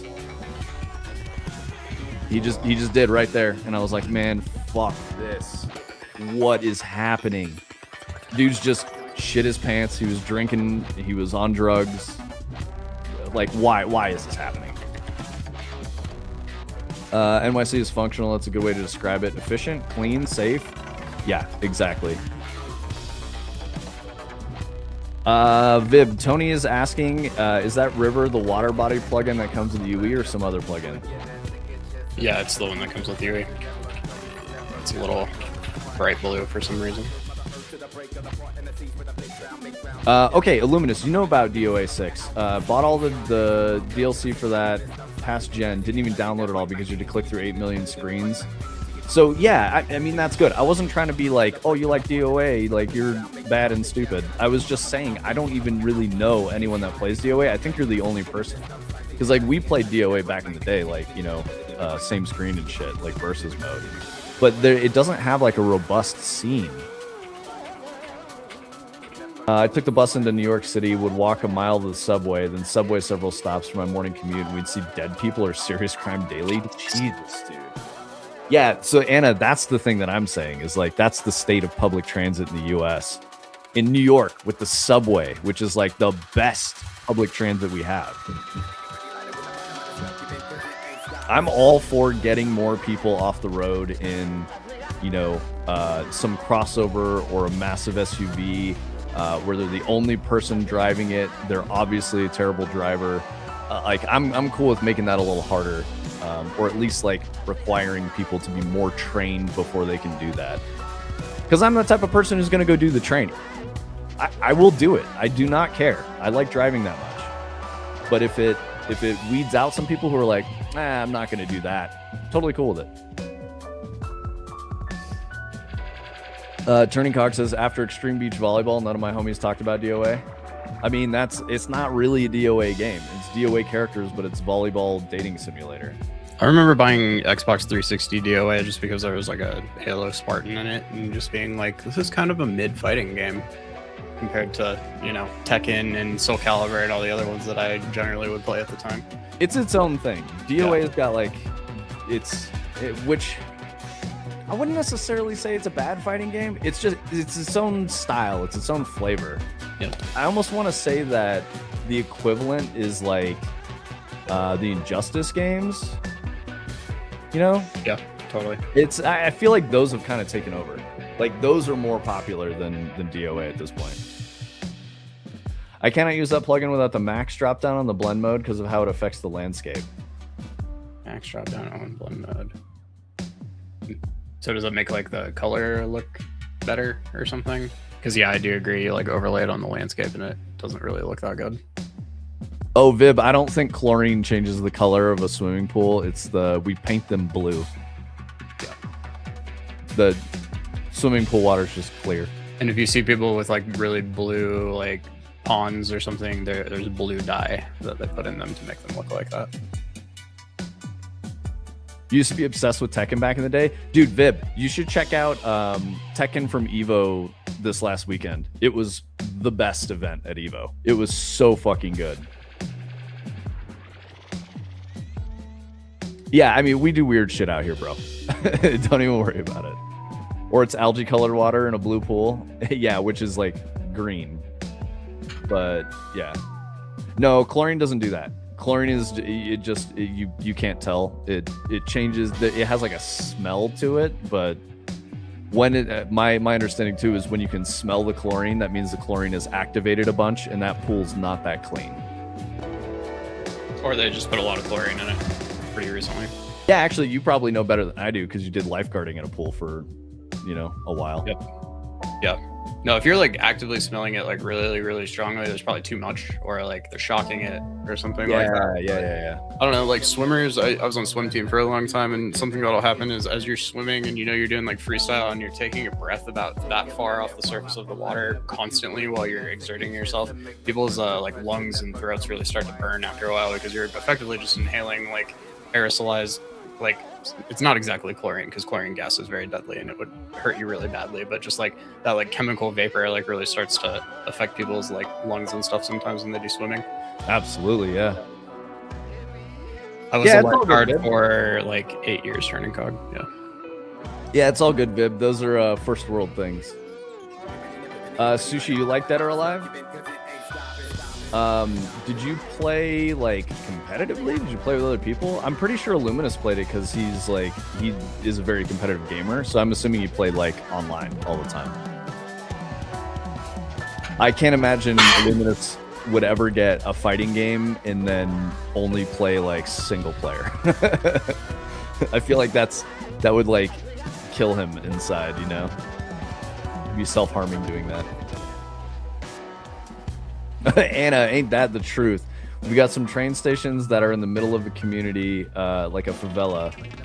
Once a guy entered with a rifle in your train car. Holy shit. Dude, that's so scary. I mean, my only understanding of Brazil is it City of God? Is that the movie? I think that is about Brazil. Yes. Yeah, but I'm saying it's the one where it follows like a kid who grew up in a favela and he wants to be a photographer. Yeah, City of God. I mean, have you seen City of God, Anna? Is that like accurate? Oh, hell no, not competitively. It was a drinking game for me with a buddy. Ah, I got you. It is accurate? Anna, how are you just surviving as a human being? That seems so scary to me. And I know that's crazy because you probably hear that in the United States, people are just getting shot all the time. And it's not really true. It's very calm. And like, you know, like I was saying, I was just ranting about cyclists being in the road. That's like my biggest inconvenience. That's it. It's just like yelling at some dude who's yelling at me and all that. Or you can just ignore him and never have a problem. It's totally fine. The crime in the favelas is like so fucking scary to me, Anna.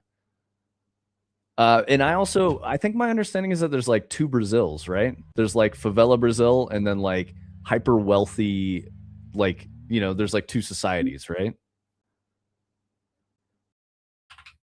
The color of the water plugin is from the default material absorption scattering. Colors, max drop down thing was to avoid it stretching the landscape. Okay, got it. Any change makes you rebuild physical materials for the landscape too, and it messes with the materials as well as PCG scattering if you got that in there. Gotcha. That's just an average engine experience. Yeah, I think some things like that that you're talking about, Vib, are you know, typically in like a AAA application, they're going to roll their own solution for that, and they're not going to rely on those base tools, or they're going to heavily modify those things.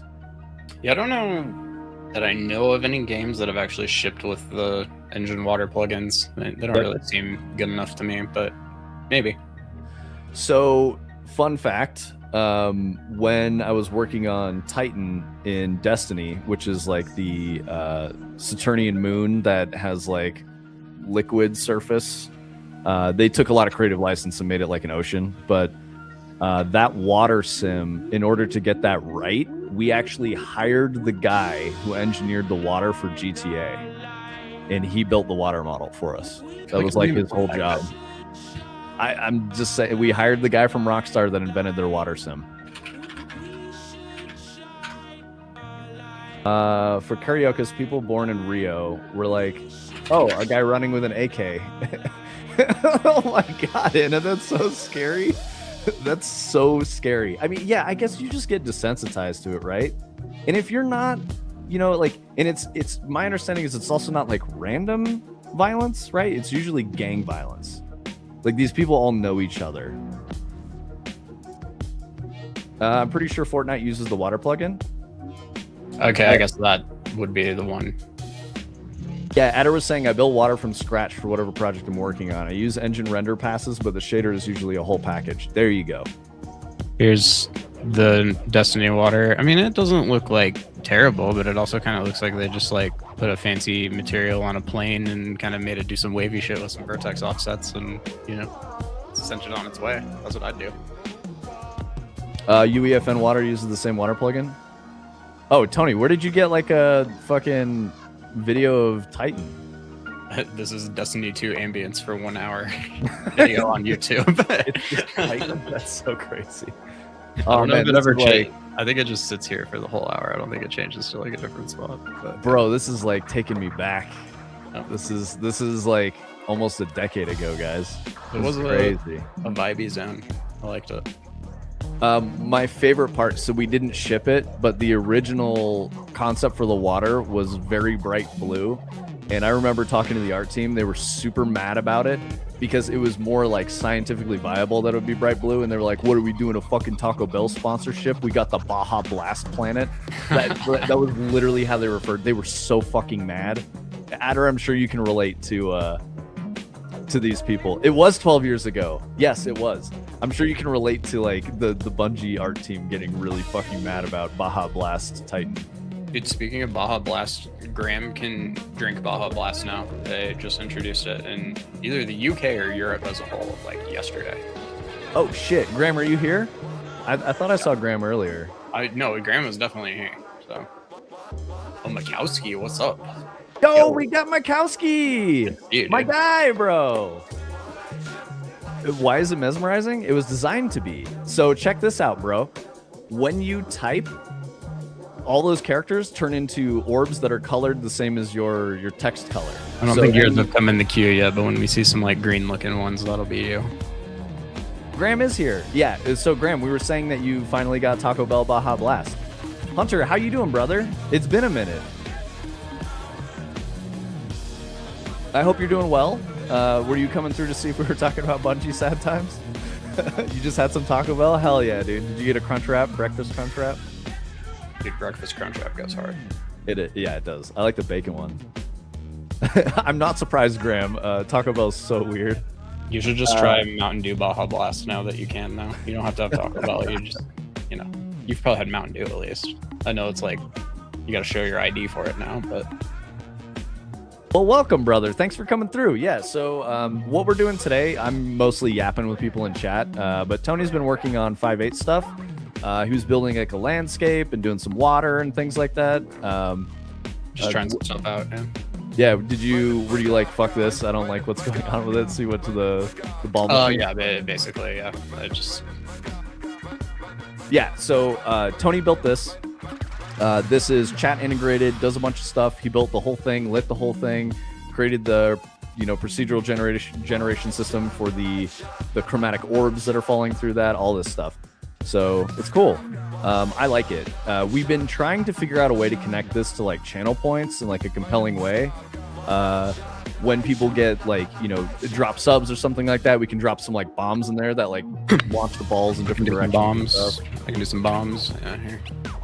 Yeah, this is UE5.7. Actually, yeah, this project is 5.7, right, Tony? Or is this 5.6, 5.4? It's probably on 5.7. I don't think I updated it to 5.8 yet, but I will. Like, I generally update this one every time. What's up, Queen Anne? How you doing? I'm gonna guess Mikowski's are maybe like these right here, or maybe like that one. Yeah, the light green ones up one there. Of these colors in this zone, I would say. Yeah, totally. I wanted to read Anna's crazy story about Brazil. In March, a guy on a bike tried to rob my 3-year-old phone in my street. I started to yell at him and scare him away. No way a punk with a weapon was gonna get my old phone. Damn, Anna. Anna's tough as fuck. So you were just like, get out of here, clown. Give him a slap. Start calling him a bum. Kick him in the butt. Hell yeah, Anna. Get him. My old boss lived in Ecuador, and he would buy like kind of crappy MP3 players off of eBay and keep a big box of them because he liked to go running, and he's like, probably get robbed about once a week, but I just have these like $5 MP3 players that I don't care about that I always take, and then I just go home and get another one. Oh, that's so crazy. Don't watch sports. Too much driving to do. Deving to do. Sorry. Yeah, I don't think we're watching the match either. I mean, I'm not even familiar with like what's going on with the World Cup right now. I have no clue. Hunter's asking, any thoughts on turning this into a marbles race game or some variation? So We've yeah, talked so hard about so what we many- can do with this, and the idea is really hard to like turn into something that is like a game that somebody would want to play. Like that's kind of what we always come back to. Can you overflow the marbles? What's the best way for that to happen, Tony? Can we make it It's kind of like- designed where like when the top fills up, it pushes them to the bottom. The bottom has the drawer thing on it that pushes them. They go down the hole.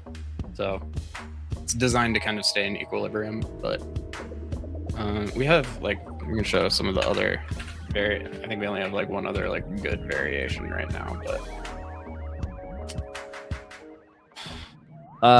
So Pineapple says, what about pneumo ultra microscopic silicovolcanoconiosis? What are you trying to talk about? is that what we should turn the coin pusher into? Is that what you're saying? I mean, like those are. I'm trying to figure out in context what that phrase might mean, but I think it's just nonsense. Pneumo is lungs. Yep, ultra microscopic silicovolcano. So that's you getting ultra fine silica from a volcano in your lungs? Oh yeah, absolutely. That's kind of what that that sounds thing, like to me. Yeah, it'd probably be a bad time. Yeah, like volcanic. Volcanic What- ash cutting your lungs up. Yeah, I bet you that's a really fucking bad time. Yeah, and osis is usually malady, Yeah. so that makes sense. So yeah, it's like you got tiny pieces of glass in your lungs. I think it's a medical thing, just based on what that is. Probably very similar to carbon fiber, honestly, but it's vaporized volcanic glass, which you don't want to breathe. It doesn't care for long words. It'll just count the characters in the message. Yeah, exactly. Emotes work too. So if you're typing emotes, that works. But yeah, Hunter, for a while, we tried to tie this to like subs and like polls and stuff like that. So if we're like, hey guys, you want to see us play a game or whatever, we've moved very far away from that at this point. This format for the stream seems to be the most successful. People like it the most. Tony's The thing working I've on always wanted to something- do with it is make it into like a progressive game or something like that, Yeah. where like you start with a very small ability to harvest things that you put into the machine, and over time like you use the machine to like gain upgrades so that you can like put more stuff into the machine faster.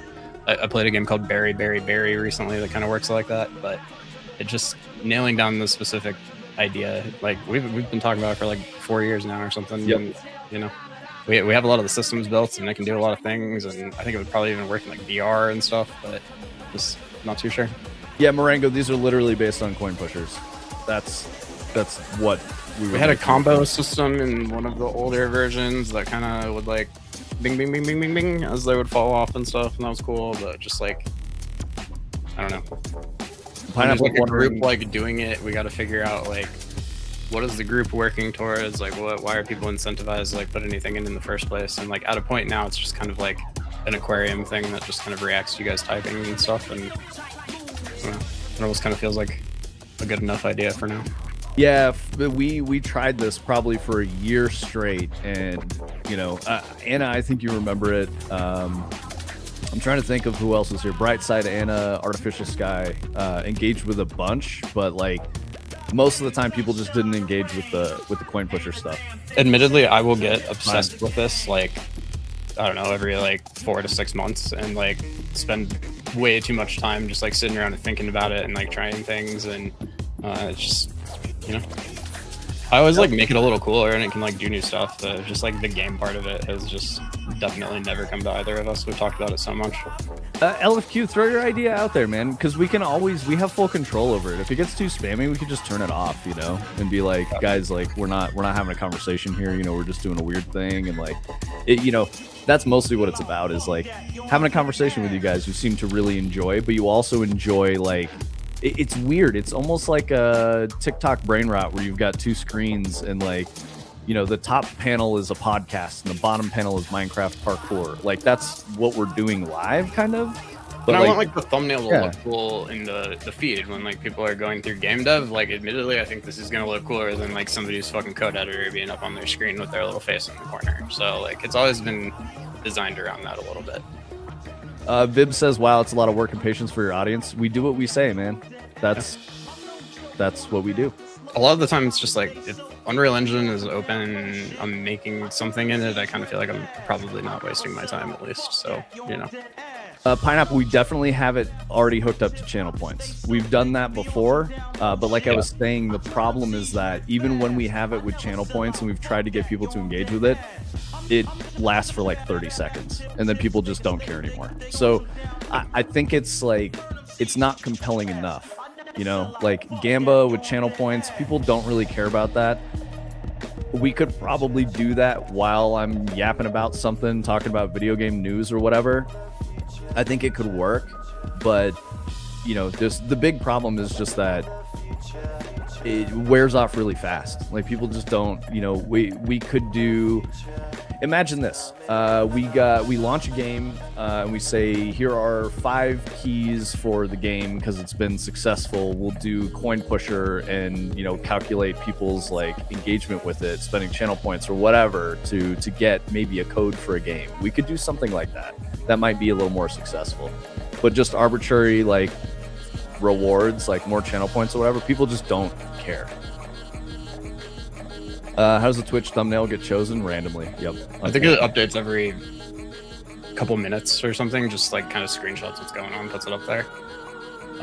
We've talked about like making it so you guys can like customize your orbs so like they look more unique when they go into the system. I thought I had this set up where this would work a little better, but you know, I've been working on like a kind of like a gallery thing where we could put all of the different styles that would be available, and there's even a thing on our website that's kind of like partially put together where you guys would like be able to log in here and, you know, control this and customize this from the web, and then like maybe even like do other interactions here and you know, have it be a little more than just Twitch chat and stuff. But this hasn't all been rolled out yet because sometimes it doesn't really seem like people like really care about it, which is fine. You know, we're trying to do whatever you guys think is cool. So LFQ said the initial thing could be just number goes up, count the balls off the edge, use them as points. We've already got that. We definitely have that. It's like not really turned on in here, but all of those systems work for sure. And it's just, again, it's like, well, what's the goal? What are you guys working towards? What happens when you get there? Like, we don't want to put up like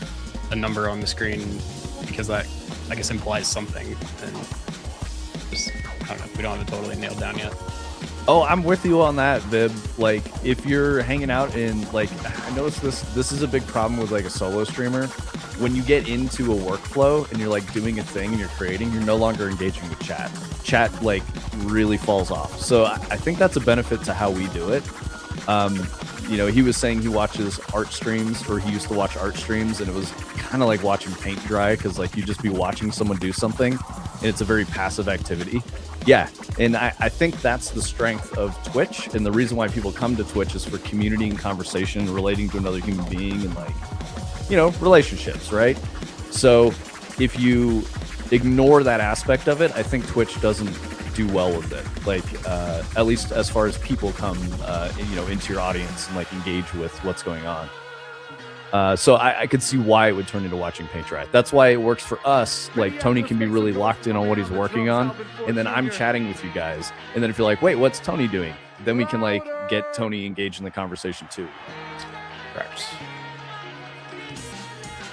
You can't give away channel points, but you can run events when channel points are redeemed. Yeah, exactly, Marengo. We've got, like, some of the people in chat have crazy amounts of channel points. I think Brightside has like 100K or like something like that, 120K.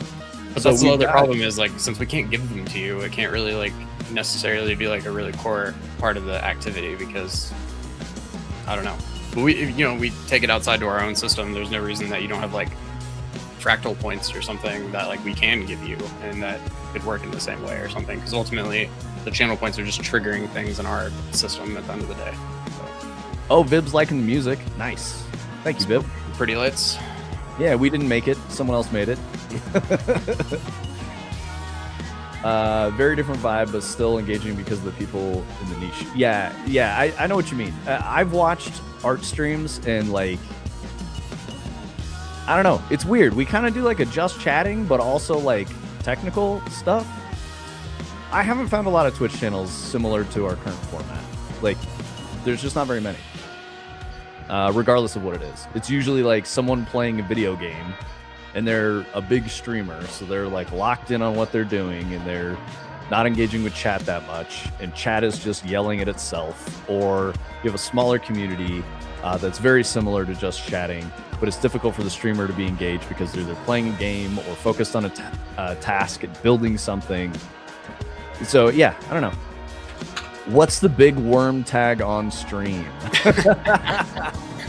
And that's been there for a very long time. Since the beginning, when we set the tags up the first time. Okay, so when I made the Whisper of the Worm, this thing back here, you know, the mission around that in Destiny,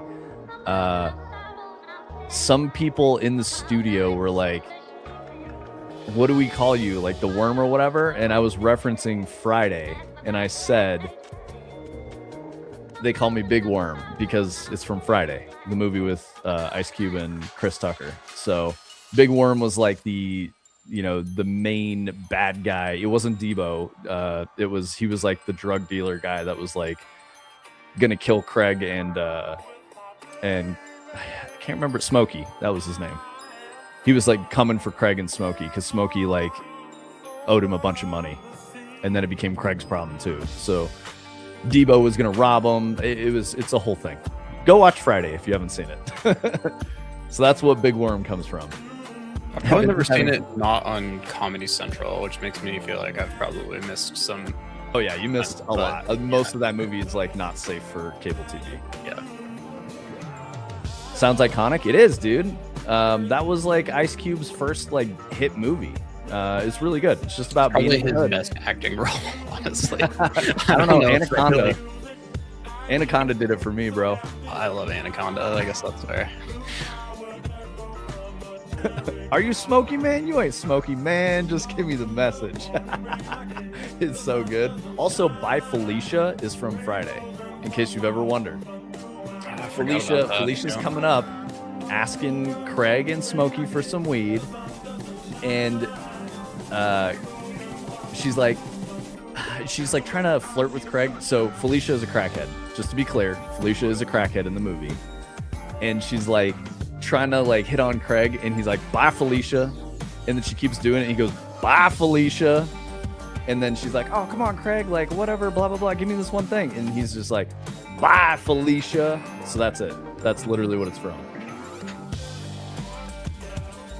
And it says, and here Vince is having 5 different chats at the same time. I try it. It doesn't always line up.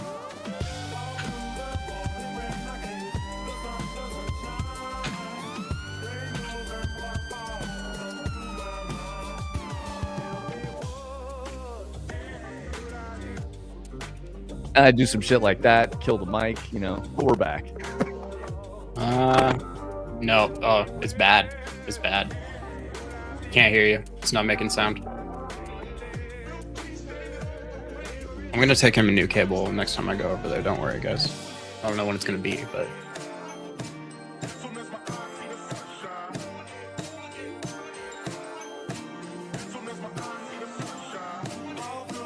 Are we got a webcam for a second while I try to fix this? I know it's terrible. it sounds great.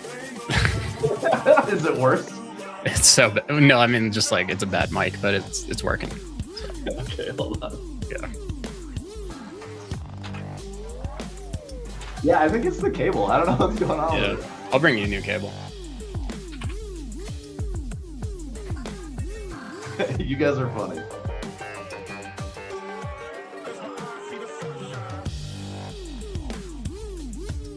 Okay, let's try this again.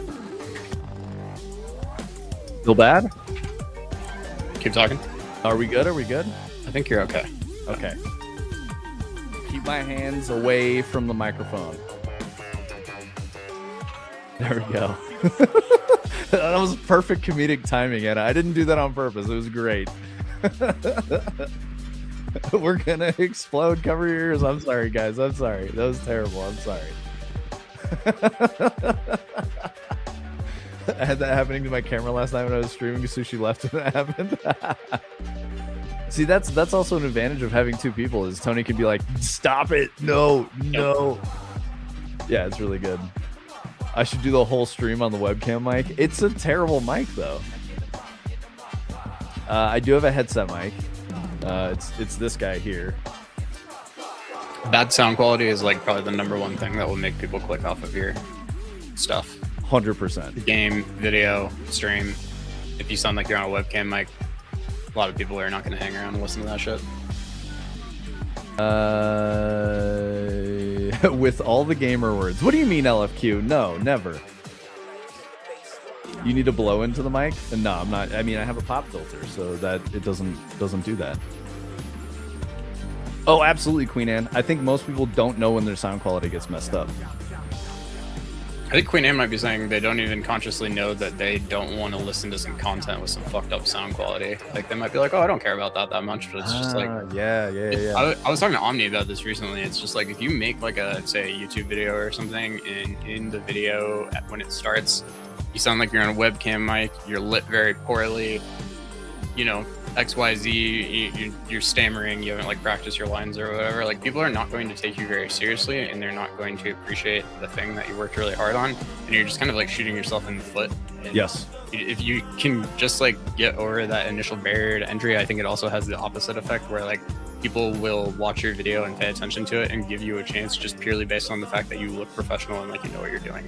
Absolutely. So it's so worth putting in just like the extra like 10-20% effort to like really get your like lighting dialed in, make sure your mic is working well, and like it will pay off in numbers in the long run. Absolutely. Like the first streams we ever did, Vince and I are on like headset gaming mics, and it was immediately like, nope, not doing that. That doesn't sound good. We got to get these. So we also had some weird like delays and stuff like that, echoes, and those were making people immediately leave. Like it was noticeable. It would be like, nope, I'm out. Even people who loved being here and like talking with us would be like, yep. And people don't say anything. They just leave.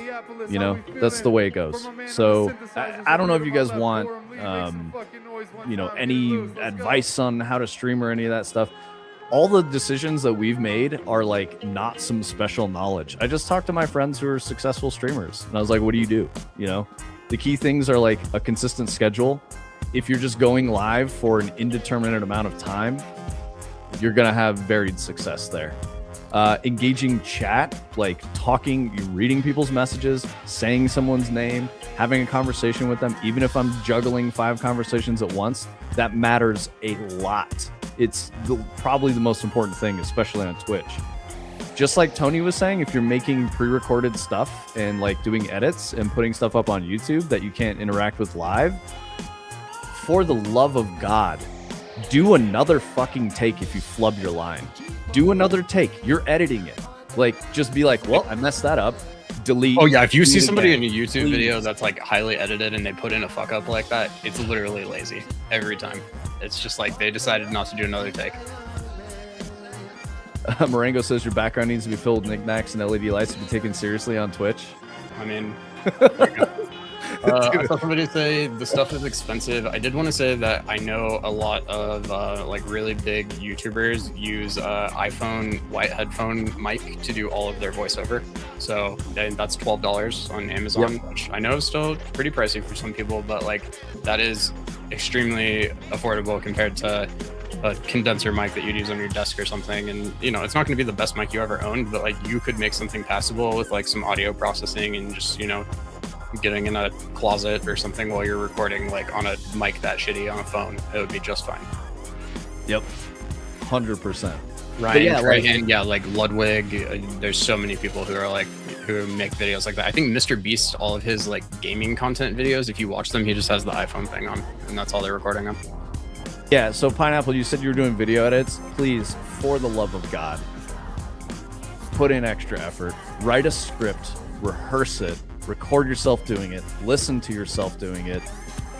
Don't one take that shit. You're not a professional actor or anything like that. Just fucking put some effort in, man. If I say the phrase 3-point light setup and you don't know what I mean, you need to go Google that and make sure, like, if you're filming yourself, like, that is it takes 3 lights one of them could be like the light in your room. If you position yourself correctly, it will make you look like 100 times better than you do if you just use like one light or something like that. It's real basic photography stuff. So I think it's also like, you know, even though you're saying that, like, we're aware of these things, we just don't want to do a lighting setup. It can be expensive, it's extra, it's a lot of other stuff.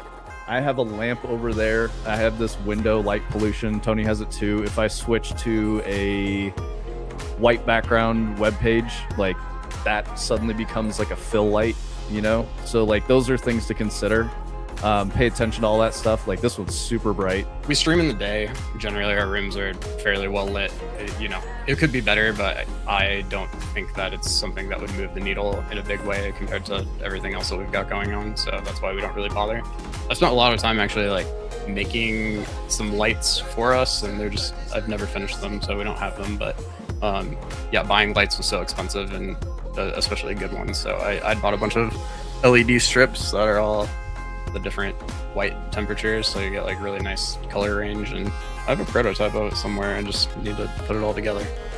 Pineapple, you're really good at following our advice and not just doing whatever you feel like doing anyway.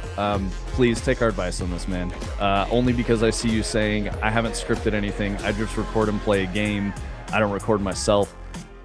Don't do that. Like, if you're making videos and putting them out there, so here's my thought process.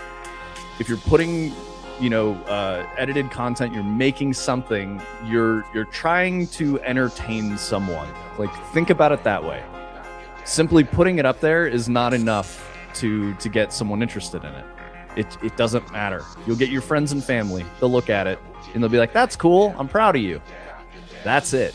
And then you might do it again and again and again, and you have no growth. It won't make any sense. You have to put effort into it. If you go watch the videos you like they all have a formula, they all follow a pattern, they all are going to do... There's a plan. 5 to 10 things that are all exactly the same in every single one. And if you were to do those and kind of apply those same principles, like, you would probably make a pretty good video. And a lot of people just like are unwilling to, I don't know, they feel like they can do it better, or they know better or something like that. And it's like, no, you probably don't know better than the guy who is like paying his mortgage with it right now, and you're not. But you know. And admittedly, like, one thing I've noticed that is a problem with Gen Z is that you guys get kind of stuck on the idea that you have to be an expert at something the first time you do it. You guys speak with conviction about being an expert about something. All you really have to do is just take someone's advice. Ask for help. Ask for critical feedback. There's nothing wrong. If someone is getting mad at you for not knowing something, that's stupid. Like, that's actually stupid. People don't come, you know, like, they're not made, new people aren't made with all of the knowledge. It just doesn't happen. So, like, yeah, I mean, that's fair, Adder. That's totally fair. Social media created the construct. It drives me insane. Yeah, I totally agree. People are like, look, I've never done this before. I'm ranked #1 in the world at... Who fucking cares? Who cares? It doesn't matter. So don't even chase that shit. It's stupid. Just make something high quality. Put some thought into it. Even if it's the wrong ideas, Pineapple, put some thought into it. Make a plan, you know? Try to think about why you're even putting this thing out on the internet anyway. And then when you get to that point, you'll be better off. You'll just do better.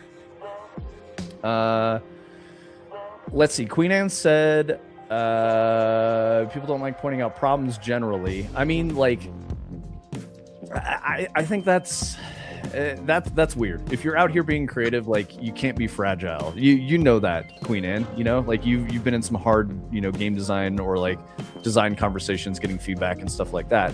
So I think you just got to be welcome, you know, criticism in a constructive way. So welcome that and improve and take advice and listen. Don't be at the whims of chat. You know, you gotta have your own vision for your thing.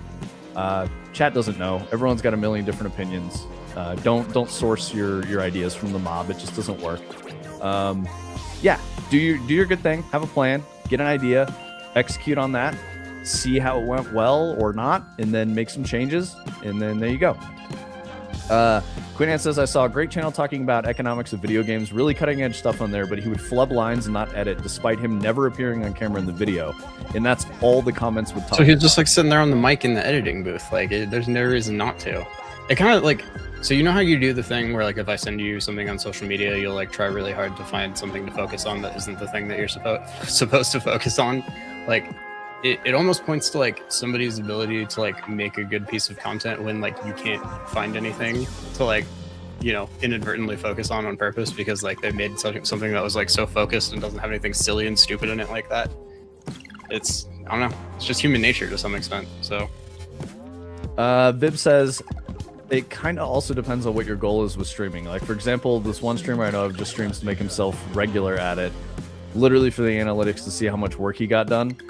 I mean, you don't have to be on camera. I think that's disingenuous, Vib. I think he's saying that, but he doesn't actually mean that. He's probably trying to do something else.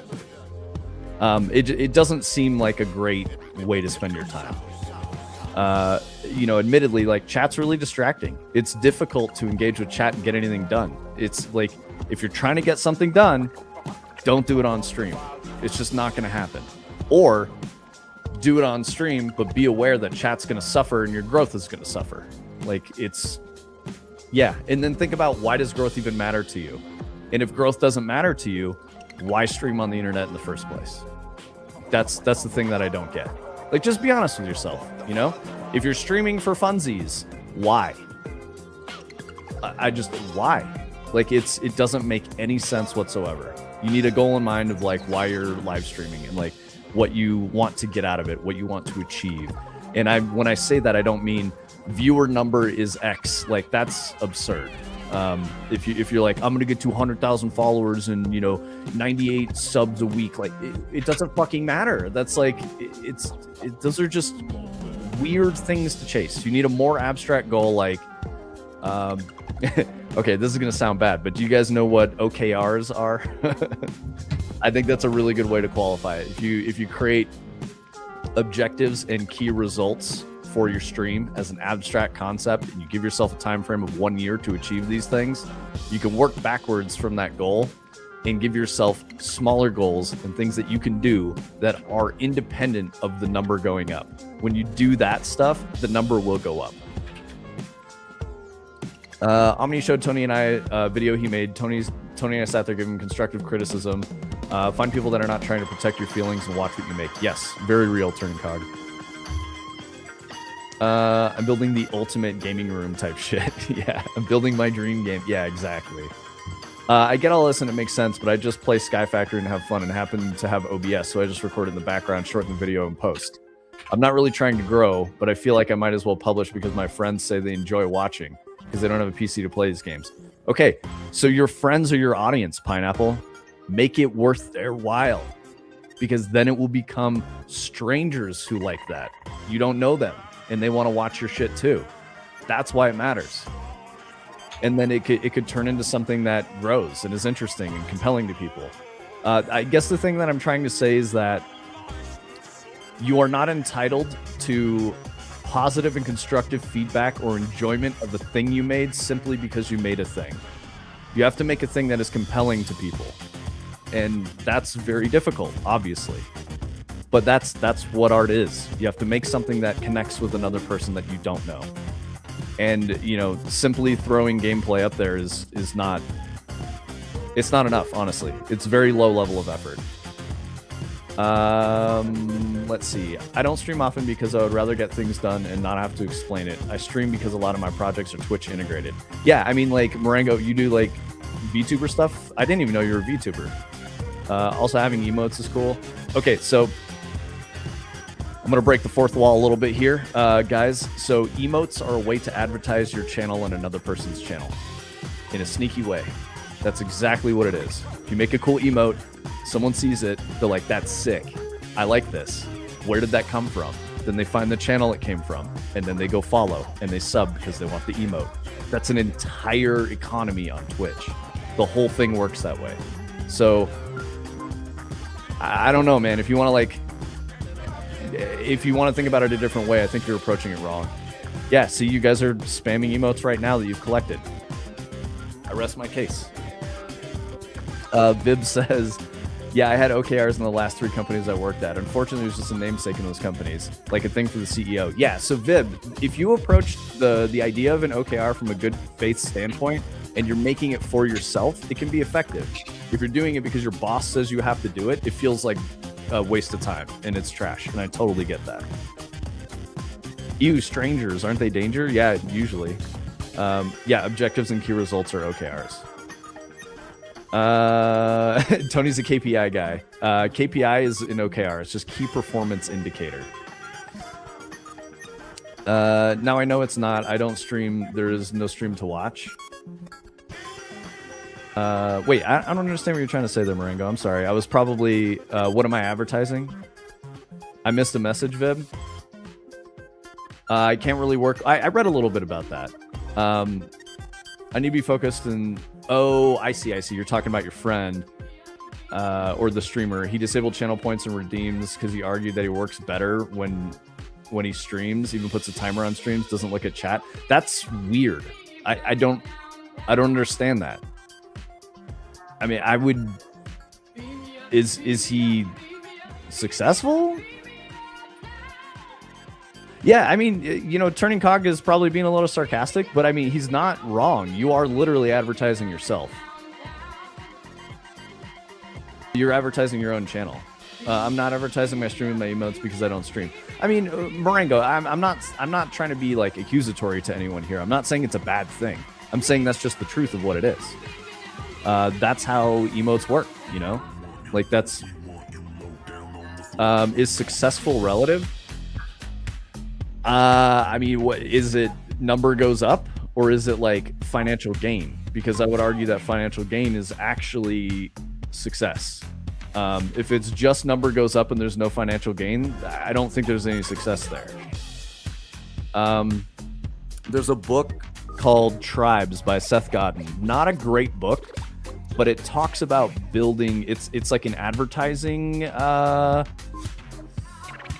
It's like a philosophy of like advertising type of a thing in like a modern landscape with social media. And Tribes is about creating a tribe. It's very useful if you guys are doing this stuff where you're streaming or making video content that people would watch. Think about what that means and like what the value is and how these people lift you up. You know, you're not a monolith. A super famous person isn't famous without people who give them the fame and attention. Like that's they're related to each other intimately. You can't just be famous with no one giving you attention. It just doesn't work. So I don't know. I'm a bit sideways on this. I'm not advertising my stream. Yeah. A successful relative. That is a thing, to be honest. You call it a co-working stream. You cannot engage with chat for 25 minutes and then ask what they worked on for 10 minutes, then repeat. I just don't. Are those valuable? It seems like he's succeeding with his current goals, though, which, if you believe him, is to, you know, be more productive. So, yeah, take it easy, Pineapple. I mean, I don't know, Vib. I personally don't see the value in a stream unless it's got a goal. I just don't. And if this guy needs to co-work to be productive, I guess. But I think he's being dishonest and not saying, like, you know, his goal's got to be to make money from it. You know, I'm making an assertion here because, like, my perspective is unique, just like everyone else's. I don't see a value in streaming just to make yourself more productive. That seems wrong to me. Maybe it's a discipline problem, and like if the dude can't be successful or like, you know, productive on his own without having like it's just, it doesn't feel right to me. It's hard for me to explain this. It feels not true. I guess as anytime I try to be productive on stream, it does not go well. I will say that. Yep. I find co-work streams nice. There's a solid playlist playing, but I also know that they do not really serve a purpose other than showing off work in progress. I mean, some people do like to just like hang out with people and work. Like it's absolutely a thing. I don't know. When I'm on Twitch, like I want to talk to everybody and say hi, and when I go to other people's streams, kind of, I don't know. Yeah, if you're strongly disciplined, it'll only slow you down. Exactly. That's like, for me, it's like, I don't know. Vince and I do a lot of co-working on Discord, and like the only times where I'm like really productive, like we're literally not talking to each other. It's just like we're sitting in a channel in silence, like, and you know, not even sharing the screens or anything. So that's the same. Yeah. Typically for me, it's Mondays and Fridays when I'm most productive because I'm just by myself in the zone doing my own thing. And to some extent, like we've talked about, like, oh, you know, we could just like turn the stream on and like work, and like maybe people want to watch that. But like, it's what Vince has been saying this entire time. It's like I don't think somebody actually wants me to just like share my screen and not talk and like ignore their chat messages the whole time. As much as like people might even say that they do, I don't think the numbers would actually support it if it came around to actually doing it. I can't think of a better way to say this other than to preface it with like, this is not an attack on anyone, but I think that it's a virtue signal to be like, oh, I just want to co-work. It makes me more productive. I think the person actually just wants company and they want to be social. And that's different from being productive. That's okay. I don't think that's why I'm saying it doesn't feel right. It seems disingenuous to me. Like Turning Cog and I get together and do a lot of co-working in Discord and stuff all the time, but like that for me, that's generally like he and I like bouncing crazy ideas off of each other and like showing each other assets. And like I know going into that, it's like I'm not going to sit here and like be head down and like crank a bunch of shit out, but like it'll still be productive, absolutely, towards like whatever end goal we're working towards. It's just I don't know, different for everybody. I'd love to stream. I just can't justify the loss of time and focus. What's attractive about streaming to you, Graham? I mean, I think that's what I'm trying to get at here. Like, when you go, man, I'd love to stream because of certain reason. That certain reason is the goal. That's the whole thing I'm trying to explain here. I'm like Tony. I've not been able to find myself to be very productive while streaming. Dude, you don't have shitty English. You're fine. Yeah, I'll come in here with like big ideas sometimes, and like generally feel like I like didn't even get started a lot of the time by the end, and I don't know. Oh, also, I think it's like, you know, to what Vince is saying too, like we do come with a plan. I know sometimes it doesn't really seem like it, but like it's mostly just because we like to let it loose and like see what happens. But like if nothing's going on or it's kind of slow, like there's a whole plan for what we're going to do and what we're going to talk about and like things that we can fall back on just in case. Vib and anyone else who's a non-native English speaker, I do not give non-native English speakers shit for saying things that don't necessarily make sense. I give native English speakers shit for not being able to speak clearly, like Turning Cog and Omnidynamic, who are chronically bad at typing in chat. So like, that's if it's your native language and you're just speaking terribly with it, like you're gonna catch some heat. If it's not your native language, I don't give a fuck, dude. Like you know other languages is totally fine. Like English is a weird language. Stream barely talking, get shit done. I've attended a few Pomodoro streams. What's the Pomodoro thing you guys are talking about? Is this the person that I was mentioning? So 20 minutes of intense focus followed by like I think it's 5 minutes of break followed by 20 minutes of focus followed by 5 minutes of break followed by 20 minutes of focus followed by 20 minutes of break or something like that.